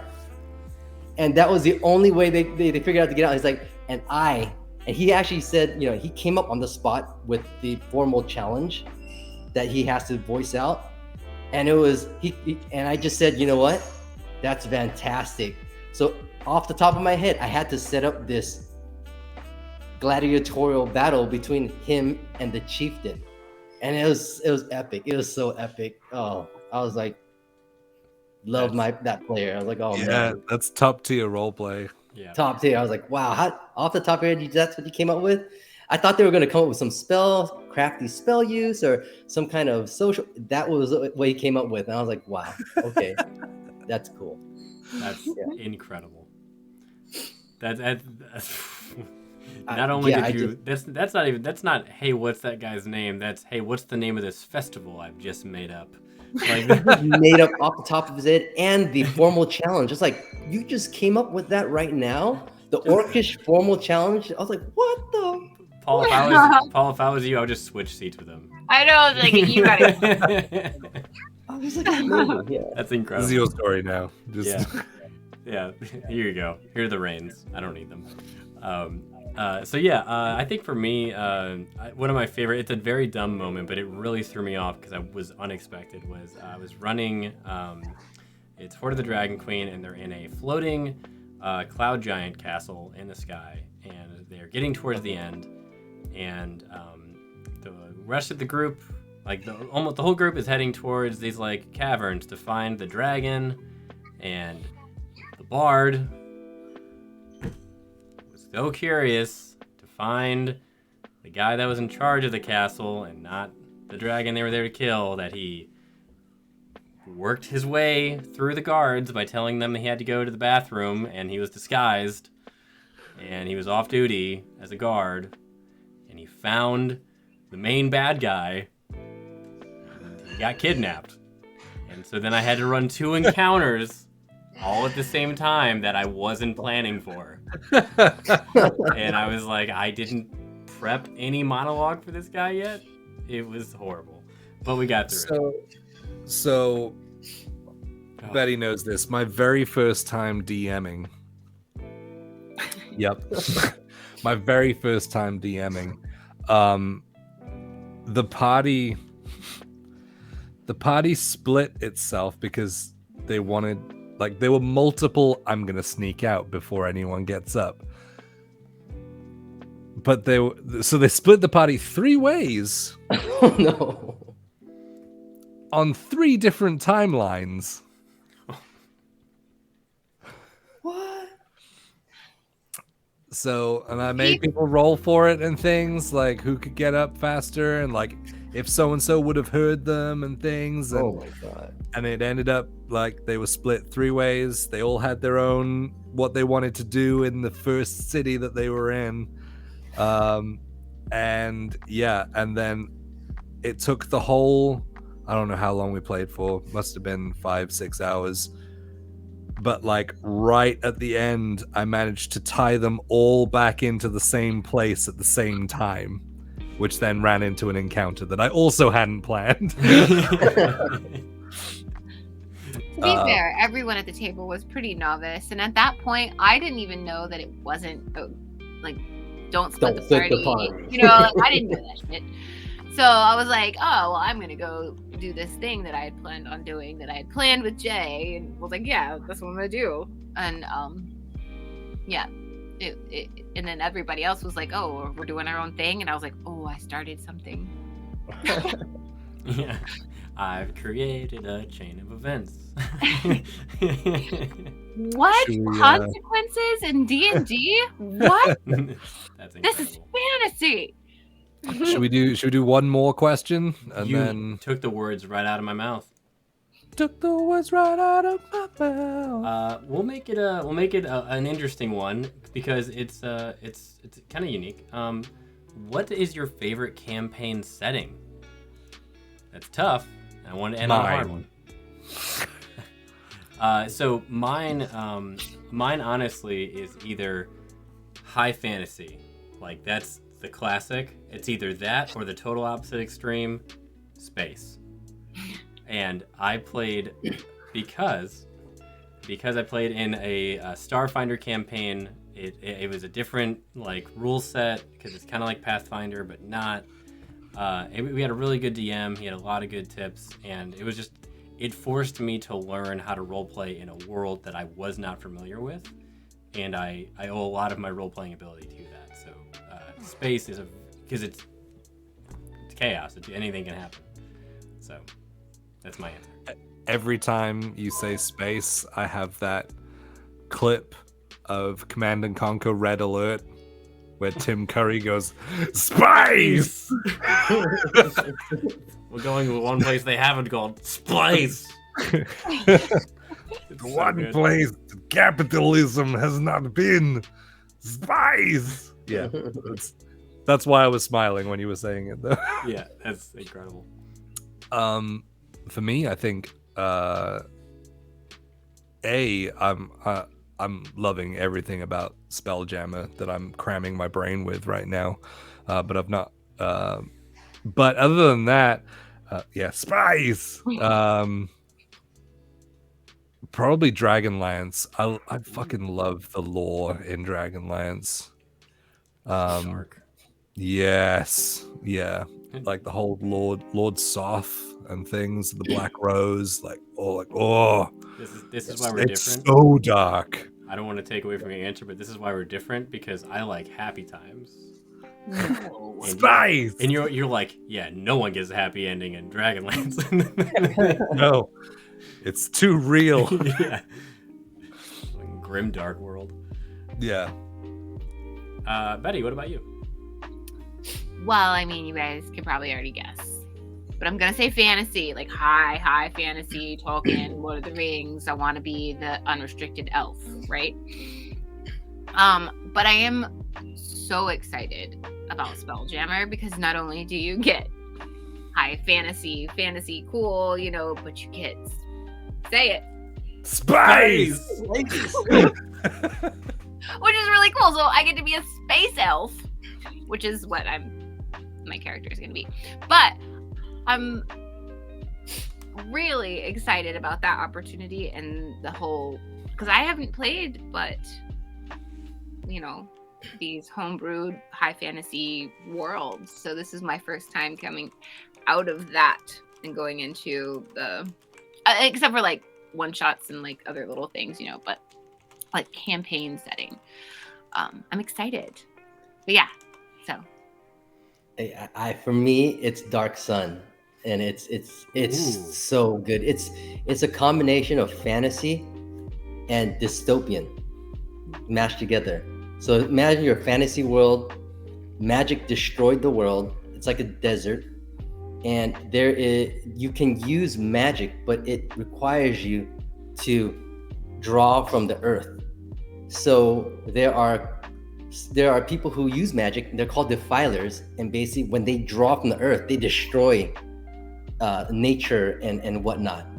And then there are the good wizards who aren't as powerful as defilers because they're called preservers, where they pull from the earth, but they pull in minuscule amounts, and they have to control their ability.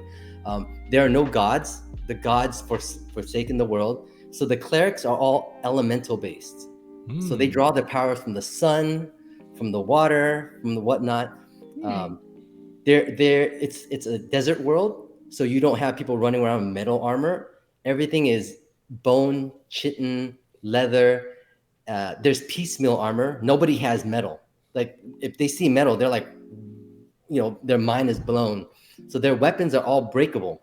You don't have weapons that last. They're all bone, obsidian, and whatnot. So if you get a steel weapon, that's almost like a magic item. It's like, you know, incredible, right? Yeah. It's like mithril. Like yeah. Halflings are cannibals, and everybody's scared of halflings. But they'll eat you. That's terrifying. Right? Elves are 7 foot tall, gaunt, skinny, and they're notoriously like shady traders. They're like merchants that just rip you off, and you know, they're raiders and traders. And you know, it's just, you know, the flavor is kind of dark. The world is dark. I don't know if it would work in our times. The world's heavily based on slavery, because slave is like a merchant trade, and so a lot of the game is about destroying, you know, freeing slaves and destroying the powerful sorcerer kings that control the world. And the sorcerer kings are basically dragons, the last dragons that have actual magic. And so the only people who actually wield magic legally are the Templars of the sorcerer kings who bestow the magic onto their Templars. Everybody else has to draw magic from different places. But it's such a cool world. It's dark. It's not a happy place. So that originally is where, and this is problematic, and I don't want to get too far into it, but where the Hadozi come from originally, right? Isn't that? And Thrycreen. Yeah. Thrycreen aren't a Spelljammer race. They're actually a Dark Sun race. Yeah. Yeah, that's wild. I'm not gonna lie. Oh, and everybody has a small amount of psionics. Psionics is a big part of Dark Sun. We're just in Warhammer now. Yeah, everybody has a little bit of psionics, but you have to. It takes a lot of work to actually be a psionicist. Yeah. That's the only magic that's actually available. Yeah. So tangent, but just while we're talking about 40K, that's how I got into miniature painting. But one of my favorite chapters of the Space Marines are the Black Templars, because they all have psionics, but anyone that uses them is a witch and has to be killed. Like, but they are all psionic. but they're all psionic. Yeah, that's my favorite. One of my favorite memes of all time is just, or I guess it's a tweet. Someone's like, the Warhammer 40k orcs, if they all believe in something strong enough, it'll happen because they're all the orcs. psionic. Yeah. And my favorite's like, that's basically just the stock market. And that's like the funniest thing I've ever heard. Like, if enough people believe in one thing enough, it'll work. Yeah. So if they're like, oh, well, green grenades explode more, and if enough of them believe it, it will explode more because they're all well. Yeah, that's my favorite. Orcs are like fungi that is overgrown. Yeah, it's sentient, so and it's like ingrained in like the cosmos. And so if they paint something red, then it goes faster, and none of their machines should work. It's just like shit that they've strapped together. But they all collectively believe it works, so it fucking doesn't. It's the so best dumb stupid thing I've ever heard of my entire life. Oh my gosh. But Jester, hey, that's a really good question. That was unfortunately our last question, but she asks, will there be more opportunities for sci-fi campaigns, i.e. Fallout, or something of that nature? On the channel? Is that what we're talking about? I think so. If it's on the channel, there are no campaign plans right now, but I'm opening up the door for a lot more one shots. Which we should maybe shout out to next Thursday and the following Thursday. The first one. Shit. Yeah. So next Thursday we will be playing part 1 of 2. In A Call of Cthulhu, which is going to be game mastered by Ashley Mae King, our very own Adeline, on Friday nights. I'll put it up here. There we go. Awesome, thank you. So make sure you come. So next week will be a Monday, a Thursday, and a Friday. So we'll be on here 3 times next week. So definitely check that out, like my little graphic that I made. And then the following Thursday, the 27th, we'll do the second part of the Call of Cthulhu. And so again, it'll be Monday, Thursday, Friday of that week as well. We're super excited. Ashley's been working with us to build our characters and things, and yes. I've never played Cthulhu, so I've never played Cthulhu. It's a whole new thing. It's so much fun. I've played with Ashley as a DM on Call of Cthulhu once, and I gotta tell you, it was a blast. I really want to bring that character back. Yeah. So we're trying to do something a little spooky this month because it's spooky season. Mm-hmm. But yeah, we hope that you guys all come check that out. Yeah. For sure. Well, guys, thank you so much for being here and asking us questions. You all are incredible. Shout out to Jay, Betty, and Paul for answering the questions as they did. Shout out. Shout out to Mike for making this all happen, putting all the overlay and everything together. Thank you. Yay! Don't tell my day job. So yeah, it's been a lot of fun, and we'll hopefully doing more of these with cooler questions. Maybe have some a better written in format. We'll get together with everybody to start a queue for questions. But other than that, I think we're gonna find somebody to raid. Shout out to all the people that came to hang out. Yeah, the one thing about the D&D community is anytime I meet D&D people, if I meet somebody and I'm like, hey, I play D&D, and they're like, D&D, instantly I know I'm gonna love you guys. Yeah, that's what I said earlier on one of the questions. I'm like, what is the one thing I'm like, yes, that's it. You just meet people and you instantly have so much to talk about.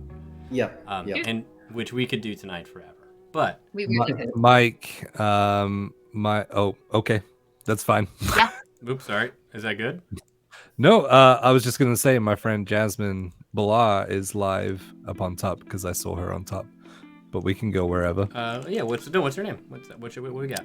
That bronze girl. Is she miniature painting today, or I've seen her? I've been on her miniature painting one. She is going. So we're gonna go from like a chat to another chat because I think okay. she's covering all of the TwitchCon travesty stuff. Ooh, fun. Is she playing? So- is it that bronze girl? Yeah. So playing I heard Dome somebody Keeper? broke their back. She's playing Dome yes, Keeper. yeah, one of the main guests. What is was she there. playing, Mike? She's playing Dome Keeper. I don't know what that is. There. But that's okay. All If right. you're too young to watch that game, then go to bed. Be sure to use the raid emotes and everything. We're gonna go say hi to that bronze girl. Give her a follow. And guys, we'll see you later. See you Friday for Fables of Gallia. See you next week for everything we've got planned. Bye, gang. Thank you guys so much.